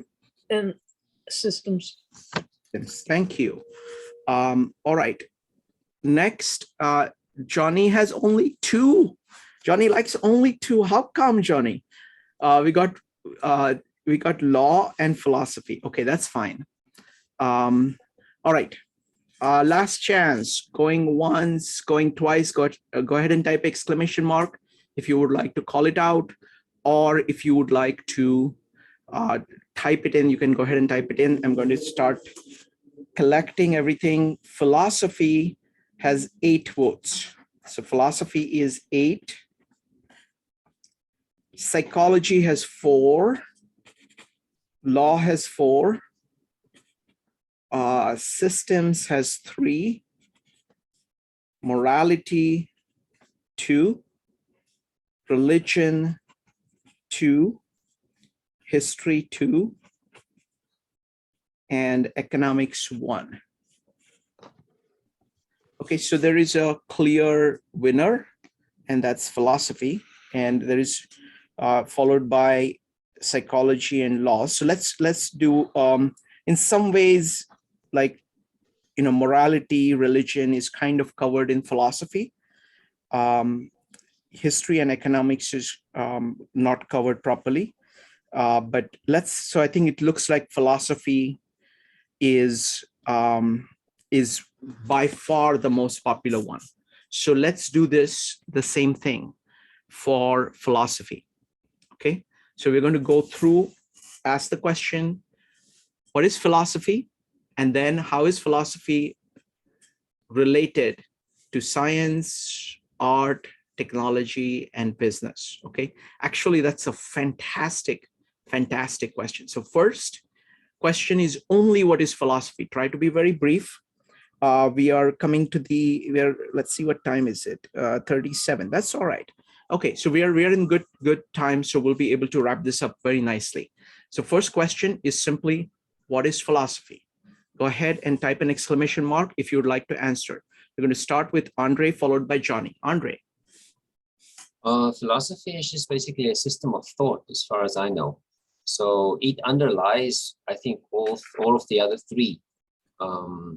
Yeah, let's Wonderful. keep it simple. Excellent. Very well put. I like your conciseness. It's a system of kind of fundamental thoughts which underlie everything else. Next up is Johnny, Joe, and Vanessa. Johnny. What's the point? What? That's what philosophy is. Philosophy is, what's the point? Okay. Thank you. What's the meaning? What's the meaning? Okay. What's the meaning? Next up, thank you. Next up is Joe. It's a coherent system of thought. Wonderful. Coherent, as well as a search for truth. Wonderful. Coherent system of thought, search for truth. Vanessa, in a sentence or two, what is philosophy? Maybe attempt to explain that can be easily observed, that cannot be easily observed, and just kind of maybe trying to figure out your own thoughts and pathways. So it definitely involves just kind of mulling it over. Thank you. Thank you, Vanessa. Kevin, what is philosophy? It's basically the Greek two words combined. It's love and wisdom. Wonderful. Love of wisdom. All right. Thank you. Laura, what is philosophy? I think it's an attempt to describe life, how life should be. Wonderful. Attempt to describe life and what it could be. Wonderful. Excellent. All right. So now the next question, and this is the last question. The question is, how is philosophy related to science, art, technology, and business? Go ahead and type an exclamation mark if you would like to talk. Evanique. Okay, so this is my attempt.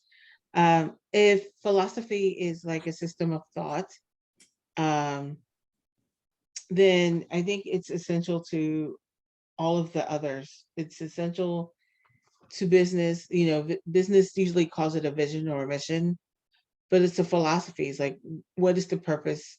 I think of it as like, what is the purpose of the company?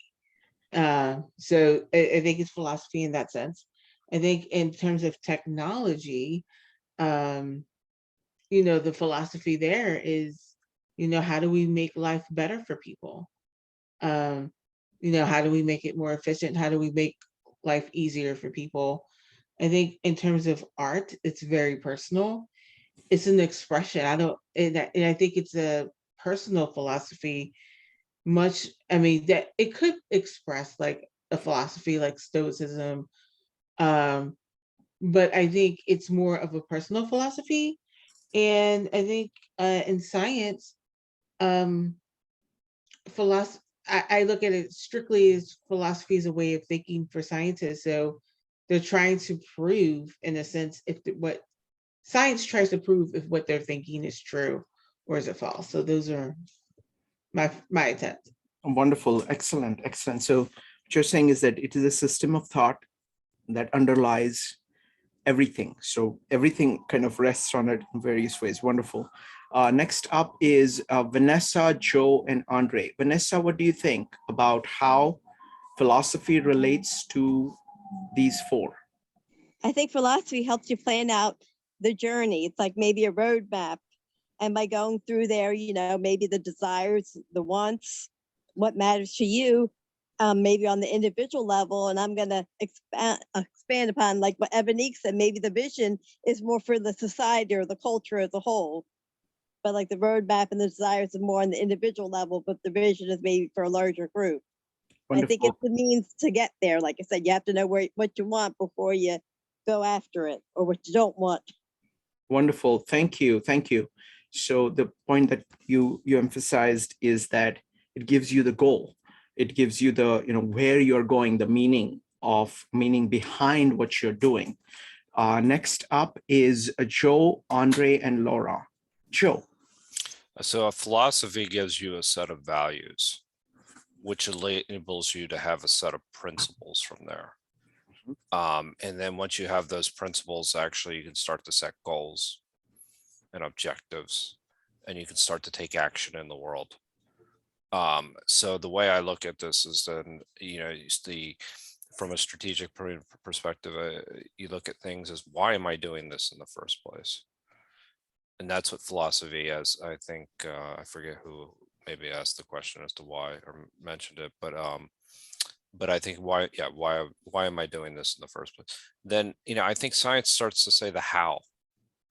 How am I going to get there? How am I going to achieve these things? And then technology or the enabling kind of capabilities that come into that process that allow you to determine what your capacity is. And all of this relates to business, but it also relates to art. What kind of art are you creating to begin with? I mean, so this is, as far as I'm concerned, you can actually set this up and you could almost draw these things out. It's really interesting how this all comes together. I've actually thought about this in different ways, but that's the way I look at it. It underpins every one of the other things that we talked about earlier. Wonderful. Joe, that was just fantastic, because what you did was that you said, okay, philosophy is a system of thought. How does it underlie all these actions? So it underlies all actions by providing you with a set of values. It also gives you a set of principles by which to act. So that it gives you like a general house of executing. It also gives you the goals, and it's the one that guides your actions. So that's how the system of thought translates into your life. It is you kind of did a very good job of pointing out the middle terms of how it translates into life. Wonderful. Thank you. Next up is Andre, followed by Kevin. Andre. Well, I would say that philosophy is the mother of science, and science leads to technology. Remembering that philosophy is a system of thought. Art, I would say, is trying to express something in a way which philosophy expresses via reason. Art is an expression, let's say, via symbols, just to keep it simple. And in business, I mean, the philosophy of business gave us capitalism and socialism. So without the structure, I mean, you wouldn't have what we call business these days. So yeah, it just comes back to philosophy underlying it. Give structure, the underlying structure to all of these other concepts that you raised. Wonderful. Thank you, Andre. Great comments. Next up is going to be Laura, followed by Kevin. Laura. Okay, my view is that philosophy keeps science human, in a sense. It brings humanity into it.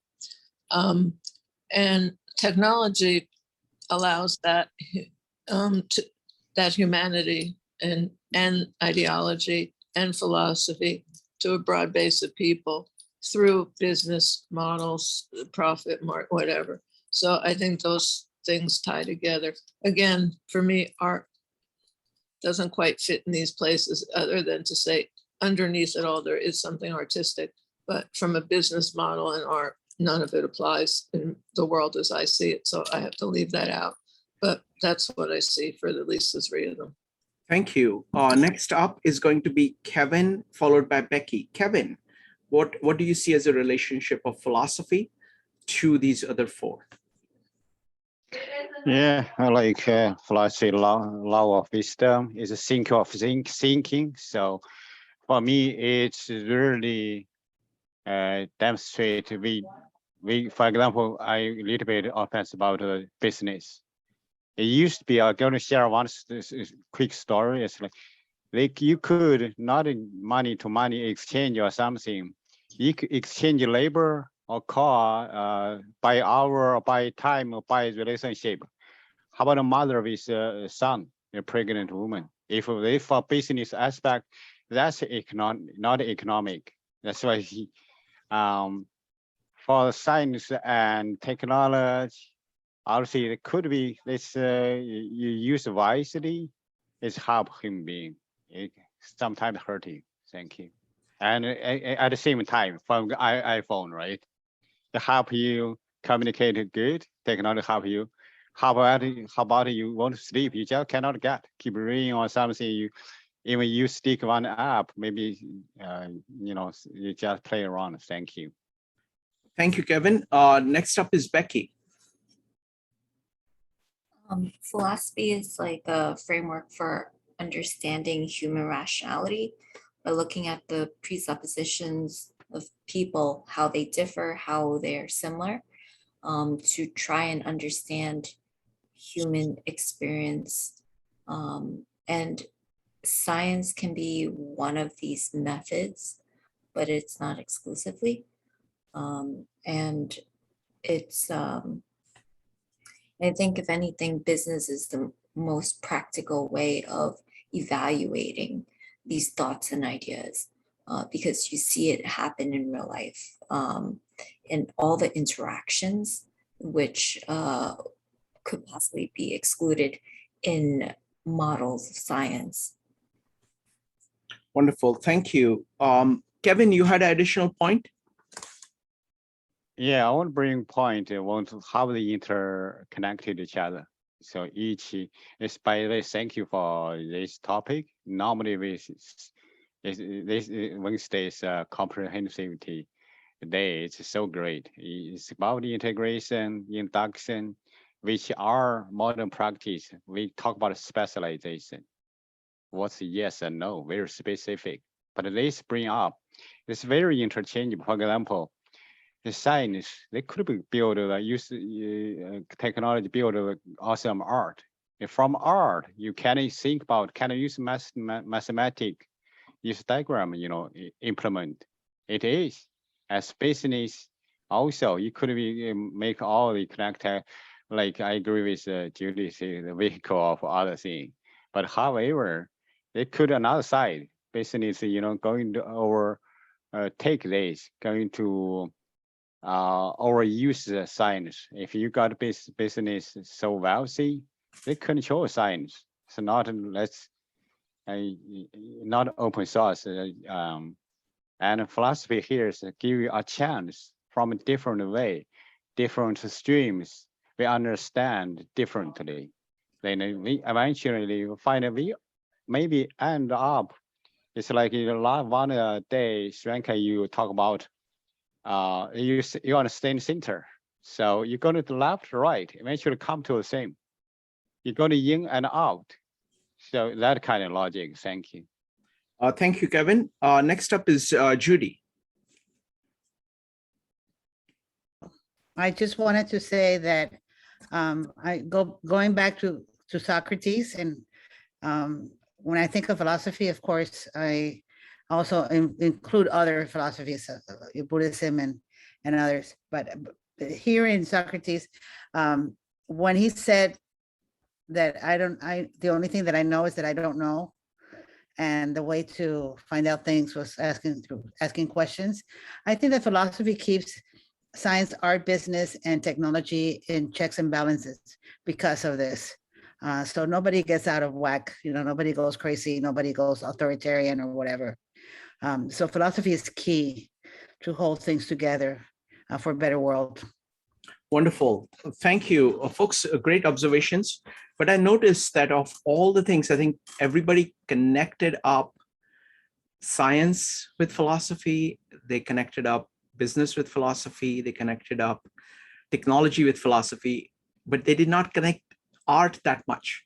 So let us just look at that, the connection between role of art and philosophy. So clearly, philosophy, we're saying, is the system of thought underlying everything. Now, the question is, what is art? What is the function of art? What does art do? And what role what is the exact role of art in human life? And how is it connected to philosophy? What does it do for philosophy? What does philosophy do for art? And what does art do for philosophy? Next up, so if you would like to answer that question, go ahead and type exclamation mark. We're going to start with Nicole, followed by Joe and Andre. Nicole. Shrikant, the priest this morning was talking about the role of celebrity bloggers. Oh, forget about that. We're just talking about art and philosophy. Art and philosophy. I'm talking about philosophy too. Don't you think philosophy expresses itself through art? Yes. Art through philosophy? Oh, yes. So you're saying, what are you saying about celebrity bloggers? Yeah, he said sex, drugs, and rock and roll. He was talking about the 70s and people born in the 70s. I mean, it's generational, isn't it? Like, depends on what year you were born, and then you follow the trend unless you become outdated. Sure. I mean, what we are trying to do here is that let's look at art and philosophy across ages. Look at art across ages, look at philosophy across ages. And we're trying to answer the question. How far back are we going? Until civilization. Before the Big Bang? No, because there was no human being. So I would go, let's go up to 3000, generally for me, like 1000 BC is a good turning point where there is, or maybe 3000 BC or something like that. I don't mean to be argumentative, but where does Confucianism? It's about 500 BC. So it's very much in that time frame. Okay, so could you explain a little bit more to me about this? Because I'm ignorant.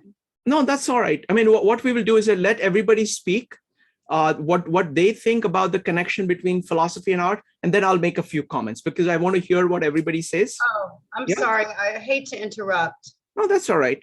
Next up is going to be Joe, Andre, and Vanessa. Joe, what do you think is the connection?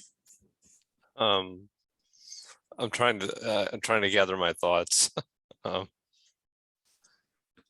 It's kind of where your values are being expressed.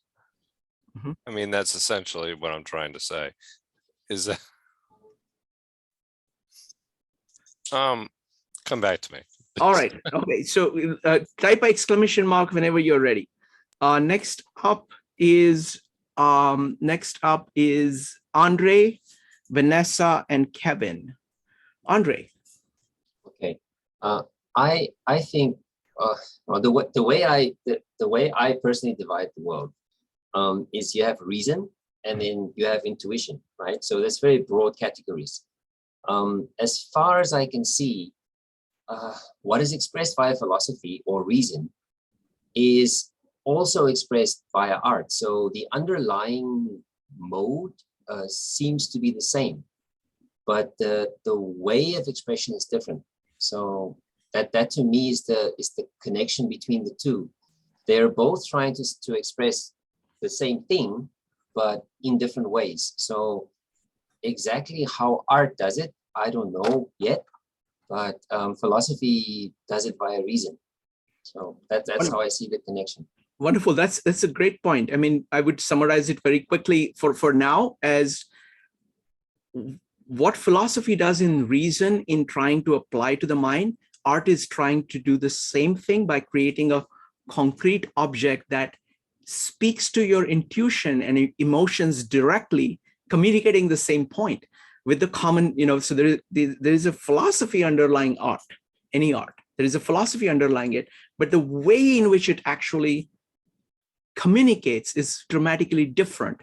It communicates by showing you an ideal, showing you what values mean in a way that has an emotional impact and that is grasped intuitively for that. So that's how I would put it. Next up is Vanessa.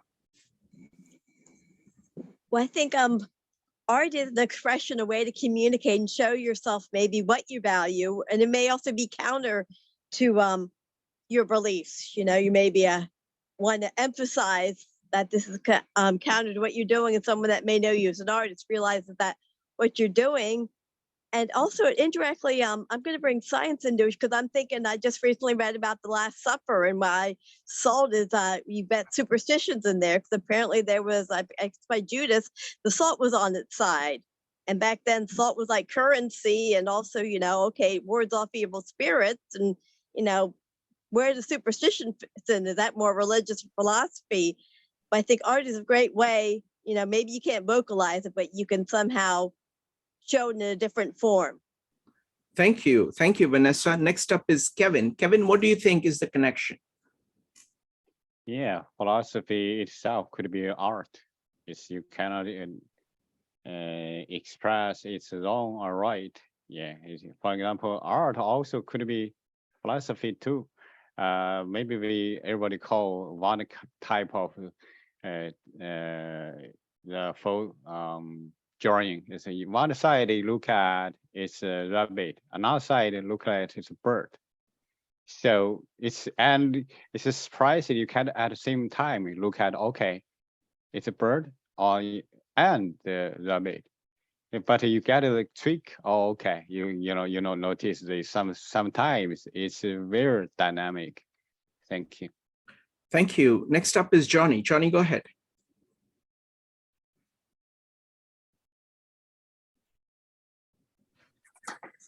Forgive me, took a moment to get to the unmute. Can you hear me? Yes, go ahead. Thank you. I had said before that philosophy is about asking what is the point. Art is the answer. Wonderful. That's the point. Yeah, no, that's a great point, because what philosophy is doing, it's the same. It's a analogous point to what Andre was making. Philosophy will explain to you what's the point. What is the meaning of life? What, like, philosophy culminates into morality. You know, you're trying to figure out who you are, what the world is like, how to understand it, and what you should do. I mean, those are the core things that philosophy is trying to do. What art does is to show you what it looks like in action. It is about portrayal of the ideal. It includes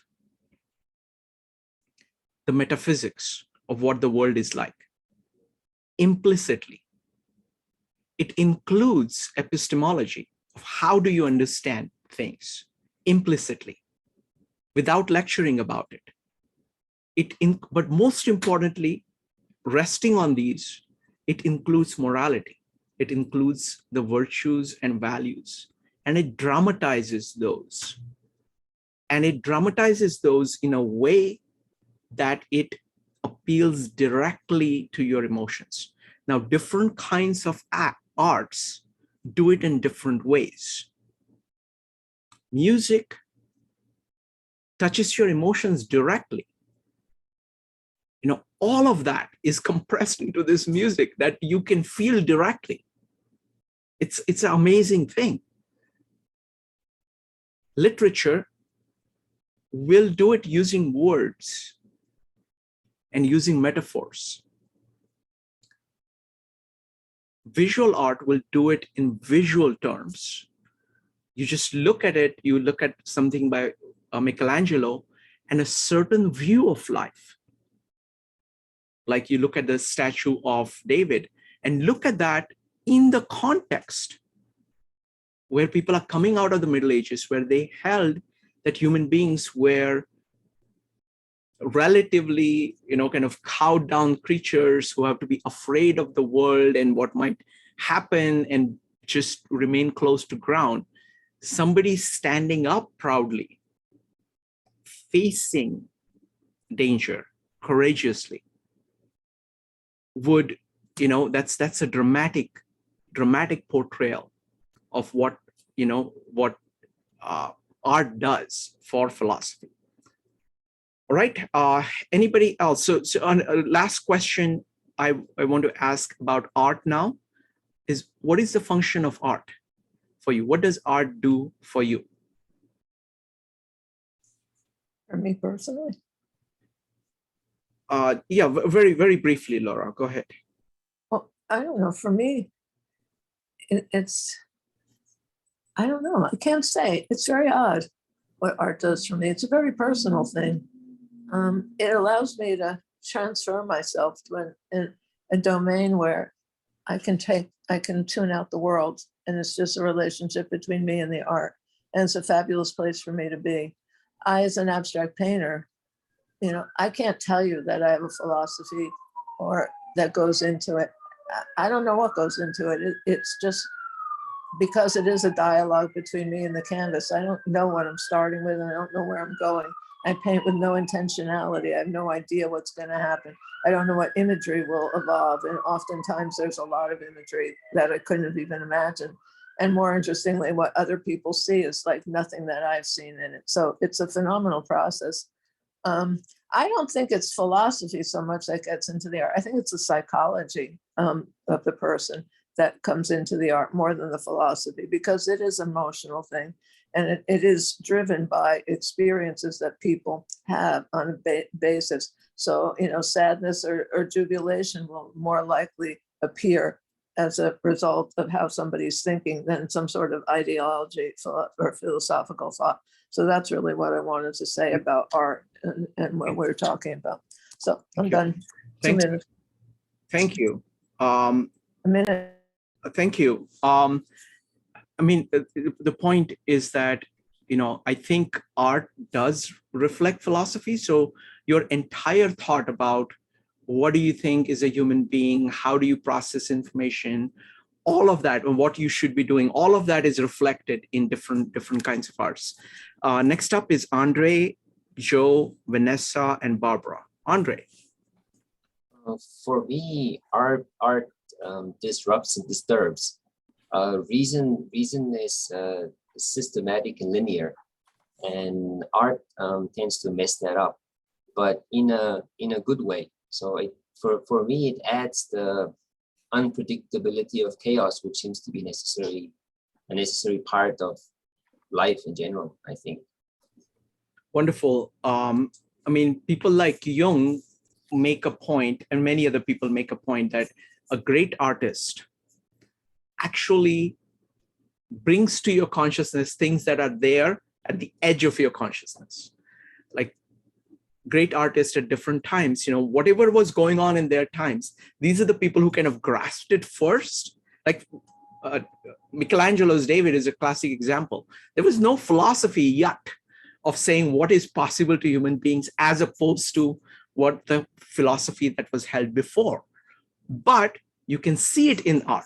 You can see something, and then it's like another way of thinking about it is that great artists are harbingers of philosophy. You know, they will point out some of the great Greek art is actually a little bit before a lot of the philosophy of, people making it explicit. So there is this dance between explicit and implicit, and they definitely great artists will make you see something about you that you had not seen before. You look at Dante, you look at Faust, any kind of great art, it will actually show you something about yourself that you have not seen.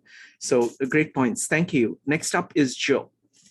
No, I couldn't have said that better myself. Is that it makes you realize something about yourself. It creates an emotion that allows you to understand the world and understand yourself a lot better in the process. And I think that it is something that's very personal. When you see something that moves you, that actually causes you to take an action that you wouldn't have otherwise taken. And art has done that for me in the past. So especially if you see great architecture, I find to be especially moving. I just stand there in awe of looking at it, the buildings sometimes, whatever. It could be newer architecture or it could be older architecture. And just all the effort and all the the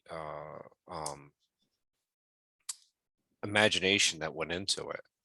And you start to wonder, like, just from the like, where did they start? Like, if you were to build the Roman Colosseum, like, where would you even start? Where would you this imagination even, like, how would you, you know? So for me, it reminds me of what's possible, and it reminds me that, to imagine things differently. So it's something that's, Wonderful. Fantastic points. I just want to build on a couple of things here.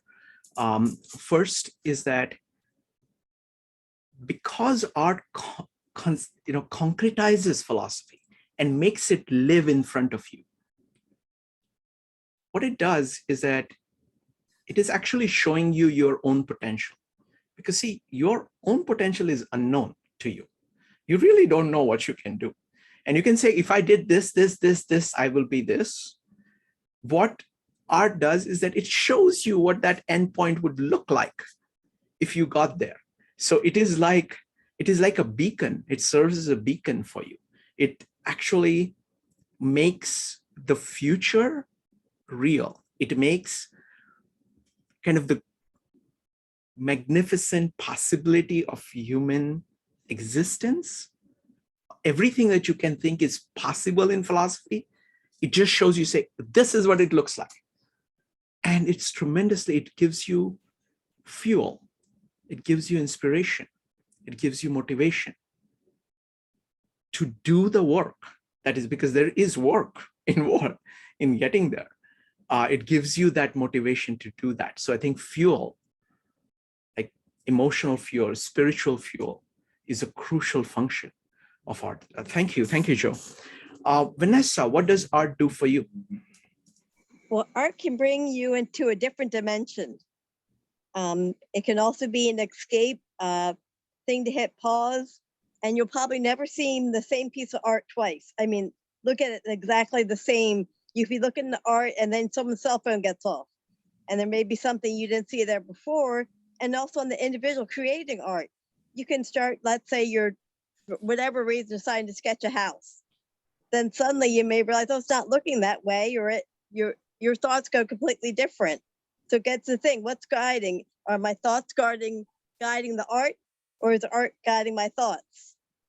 Thank like you. I said, it's one of those things where you become either blank canvas, and when you have the two combined, let's say you hear pleasing music, and maybe looking at a Picasso or where they kind of conflict with each other. You may have to run around and escape because it's like overload, but then you may do both and try it again. So Thank you. Thank you, Vanessa. I mean, the way I would, the point that I would focus on is that what an artist does at their best is that they're giving you a new perspective. And they're giving you a new perspective on a platter. I mean, it actually takes a lot to see a world from a different perspective. And a great artist will actually make a perspective so clear to you, so vivid to you. Now you can look at it and say, no, that's not me. Or you can say, oh, that part is me, or that part is not me. But it is a way of really going between perspectives. It's a way of exploring the possibilities of human existence, of your own existence. So it's a crucial function. Next up is going to be Barbara, Judy, and Ebony. Barbara. Well, I agree with you. That's kind of what I want to say. I think that in art, you see mundane things that you see every day made beautiful. And for me, it puts me in another world where if I have problems or something going on, I just forget about it. And the Catholic Church knew that. I mean, it seems like that ever since the creation of human beings, beauty has been an important thing for all people. It must be something that we're innately born with. Because I sometimes think about these very primitive societies that had such a hard time just living day to day, capturing their what they're going to eat for dinner, you know, and cooking it, etc., keeping the bugs away. And even like the American Indians, they didn't just make bowls and cups, they made them decorative, they made them beautiful. And so it seems to be a human impulse to need and to love and to whatever with beauty. And the church knew it because all the great artists were hired, well, were supported by the Catholic Church, you know, way back. And they enhanced the religious feelings that people had. You know, the music is so beautiful, and the art was in the cathedrals, and so it inspired a lot of religious feeling for people. It does. It does. Excellent point, Barbara. So I want to elaborate on that. I mean, one of the crucial functions of art is that it makes spiritual perceptual. It takes something very deep in soul and makes it perceptually visible to others. And that is its real power, because, you know, these spiritual things is something that you have to work on. You have to work on continuously. You have to strive. And what this gives you is that this says, look, this is possible. And all you have to do is to turn your eyes to it, or open your ears and hear it, or open a book and read it. And you can see it, or you can feel it. You can't see it, but you can feel it. So if you so choose, you can exercise your spirit in that direction. So that is a profound need, because I like, one of my favorite quotations is, man is a being of self-made soul. We have to make ourselves. And art is a technology for doing that. Next up is Judy. Okay, there's art and then there's art. So, but nobody can tell you what art is. One knows what art is for oneself. So you can like it, you can not like it, things that other people like, you don't necessarily like, etc. So it doesn't really have any like truth. It doesn't have any one message. It can have a million messages or no message. So it's the most abstract thing in the world, I think, art. It inspires you to be an artist, I also think. When you do art, it's very different than when you see art or view art or read art. But when you do like a poem, when you write a story, when you paint something that is awesome for yourself, you're part of a larger world, of a larger consciousness that is sublime, I really think. So art is really sublime when it is art.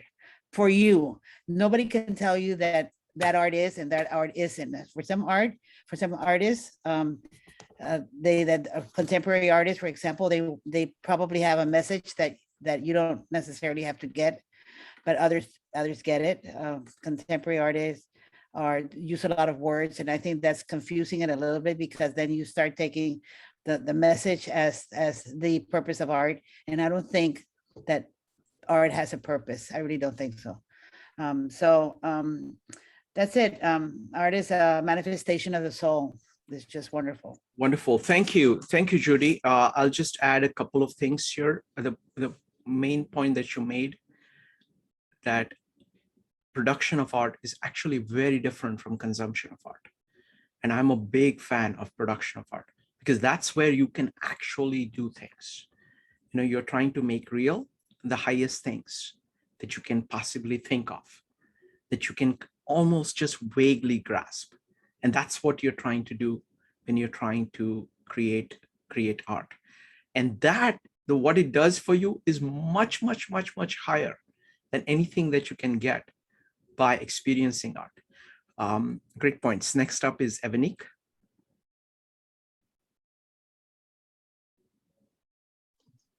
Yeah.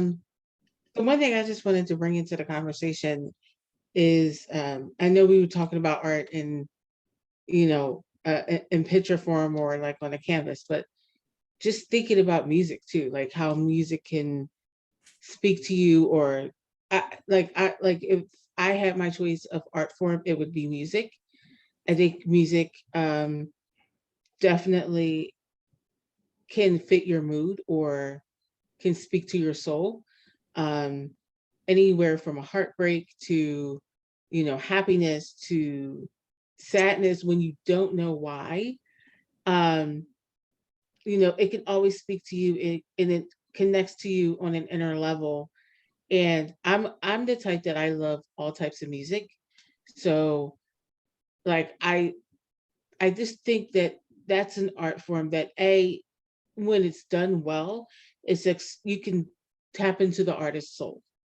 And I think, not that other forms don't, but I think this one, you can hear it in their voice. You can see it, you can see it in the sense in their music selection. You can tap into it, and you can tap into the person gives themselves to you, and you give yourself to the music. And I think that's why, especially music as an art form for a lot of people, it just connects to them. That's why they'll see people in concert, and that's why um, artists, when they're truly making music, they will tell you that they're taking their soul and they're giving it to you. They're taking their feelings. So I just love the expressiveness of that. And I think what that brings to the world, it could bring healing, like really in a sense, or it could just speak to people's emotions and help people feel like they're heard or understood just by listening to it, and also by the artist expressing it. So those are my thoughts. Wonderful, wonderful. All right, folks. So at this point, I want to tell you about what's coming up, and I want to ask you how this meetup was. So firstly, let me tell you about what's coming up. Tomorrow, we are going to do our Carl Jung meetup. Those are going amazingly well. And tomorrow's topic is going to be stages of life. And I've been doing presentations for those. So tomorrow, and each time I'm doing something different. So tomorrow I'm going to draw the chapter. I'm going to draw the entire chapter. And that's going to be, I think it's going to be interesting. So don't miss that. On Friday, what we've decided is we want to accelerate Bhagavad Gita. So we're going to go back to twice a week. So it's going to be Fridays and Sundays for Bhagavad Gita. And then let's see what else is going on. On Monday, we are doing the poetry meetups. Those are going really well. We're going to be exploring a poet called Khalil Gibran. He's a very profound poet. So if you like his poetry, please come. You can read any of his poetry or any poem that you like. And we're going to do collaborative poetry on the topic of stages of life. So the stages of life is a very, very interesting topic. It's about, he looks at it as a sun going like this. So we start off, the first quarter is the childhood, the second quarter is the youth, third quarter is the middle age, and fourth quarter is the old age. And the point he's making is that the requirements for each of them and what is going on in each of them is very different. And people try to hold on to one period or the other when it has passed or it has not yet come. And it has just very deep observations. So really look forward to that. So last is what did you think of this meetup? How was the discussion? This is something that I came up with just at the last moment, and I thought it worked out pretty well. So if you have any comments, just go ahead. And what did you get from this meetup? Did you learn anything? Joe? You're going to think that this is actually kind of crazy, but I think it was one of the most meaningful meetups that I've attended, and I'll say specific as the reason why. I don't necessarily feel like I expressed myself as clearly as I would like this evening. And that's the reason why I kind of come to 52 Living Ideas, is that this tonight is just, this is something that we could really, I was thinking about this the other day. I watched a video about the acceleration of science using technology. And I thought about each one of those words, and I didn't necessarily, how would you express if I was talking to this person? What is science? What is technology? What are these things? And this is what that tonight has helped me kind of, and it forces you to think about how to express these thoughts and ideas. Must have been a little bit rough for you, because I know that that was a hard meetup, but for you, yeah, I mean, it's tough to take everybody's thoughts, synthesize them, and That's make what I them. do, Joel. I know, fun. but this was not necessarily an easy task. It Okay, wasn't an I easy have to say one thing. I thought that your description of philosophy, in terms of what it gives you, in terms of that how the system of thought gives you the system of values, system of goals, system of principles, and guides your action. That was really a beautiful way of describing philosophy. Thank you. I actually was randomly drawing that on Sunday, but that's why I was able to do it. But yeah, so it Wonderful. was anyway. Yeah, I hope you do more random drawings. Thank you. Wonderful. Nicole, followed by Evanique and Vanessa. Nicole, what did you get from this meetup? I just want to thank you. This was one of my favorite meetings too, because I was just allowed to be myself. And it's very rare in this world when a person is allowed to just be themselves, and they follow the law, and they understand where they live, and they understand all the restrictions upon them, upon him or her. And, I just love you guys, especially Joe. Joe, I love you. Can I say that? He's a sweetie. Shrikant, I love you. Oh, thank you. Thank you. Appreciate that, Nicole. Evanique, what did you get from the meetup today? I got a lot out of listening, especially on the science and technology part. It was interesting to hear different approaches to science. I always say I'm not a science person, so I just thought it was great to hear everybody's thoughts on it. And technology too. Like I know how to use technology, but I don't really know how to put it into words. So to hear other people's expression of it was great. So thank you. Wonderful. Thank you. Thank you, Evanique. Vanessa, what did you get from this meetup? Oh, I like the format, how it went back and forth and kind of the quick snippets where you can kind of see what's important. And I kind of liked how you, at the end, toward the end, what was left out. And yeah, we kind of, I think by majority, at least half of us said, the philosophy and how that tied together. Had you planned that, or was that kind of like the filler question at the end? I mean, had you kind of set that up this way? Or? A very, very good question. So what I had done was that I knew that this was not everything, and there are other things, and I deliberately, because what I'd done is that I couldn't have a very large list of things. I had to finish this in 2 hours. That's what I was aiming at. And I thought that kind of doing science and art first, seeing how it went, then adding technology, then adding business, actually covered a lot of ground. And then, something like philosophy or psychology is like the missing piece, because it's really not captured. This is like, these 4 things are, philosophy underlies these. So I'm just delighted that all of you kind of zeroed in on that. But I wanted to give you, I said, okay, if these 4 things are there, what is missing? See, I think that question of what is missing is very important, because what happens is that most people focus on the figure and they don't look at the ground. They don't say, okay, what is behind what I'm looking at? And that's the question, to actually go for it. And I'm really impressed how well people handled it. Thank you, Vanessa. Next up is Laura. Laura, what did you get from this meetup? Okay. All right. two things. One, I have to say that when it comes to art, I have a strong bias because I hate to think of it in terms of No, business. no. What did you get from All this? right, now here's what I feel.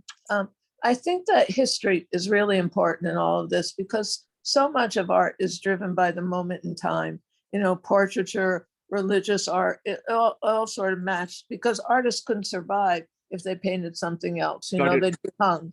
So, okay, so that was much true, pretty much till we got to the Impressionists. You know, and art started to change. Laura, the question is, what did you get from this meetup? So what I'm getting is that I think that there are certain parts of history, I think, and science go together really well, and that it moves the society. You know, science will change the history of the world. Art will not change the history of the world. It can change certain aspects of how people think and feel, but it's not really going to change the world like science and technology does. Wonderful. Thank you. So Thank that's you, what- Laura. I mean, that's a good observation about history, because in some ways history underlies all of this. History is simply the record of what has happened before. Whether you want to understand science, whether you want to understand art, technology, business, philosophy, you have to start with history of all of them. So history of all of these things is like background for everything. All right. So thank you very much, everybody. We'll see you soon. Bye, everybody.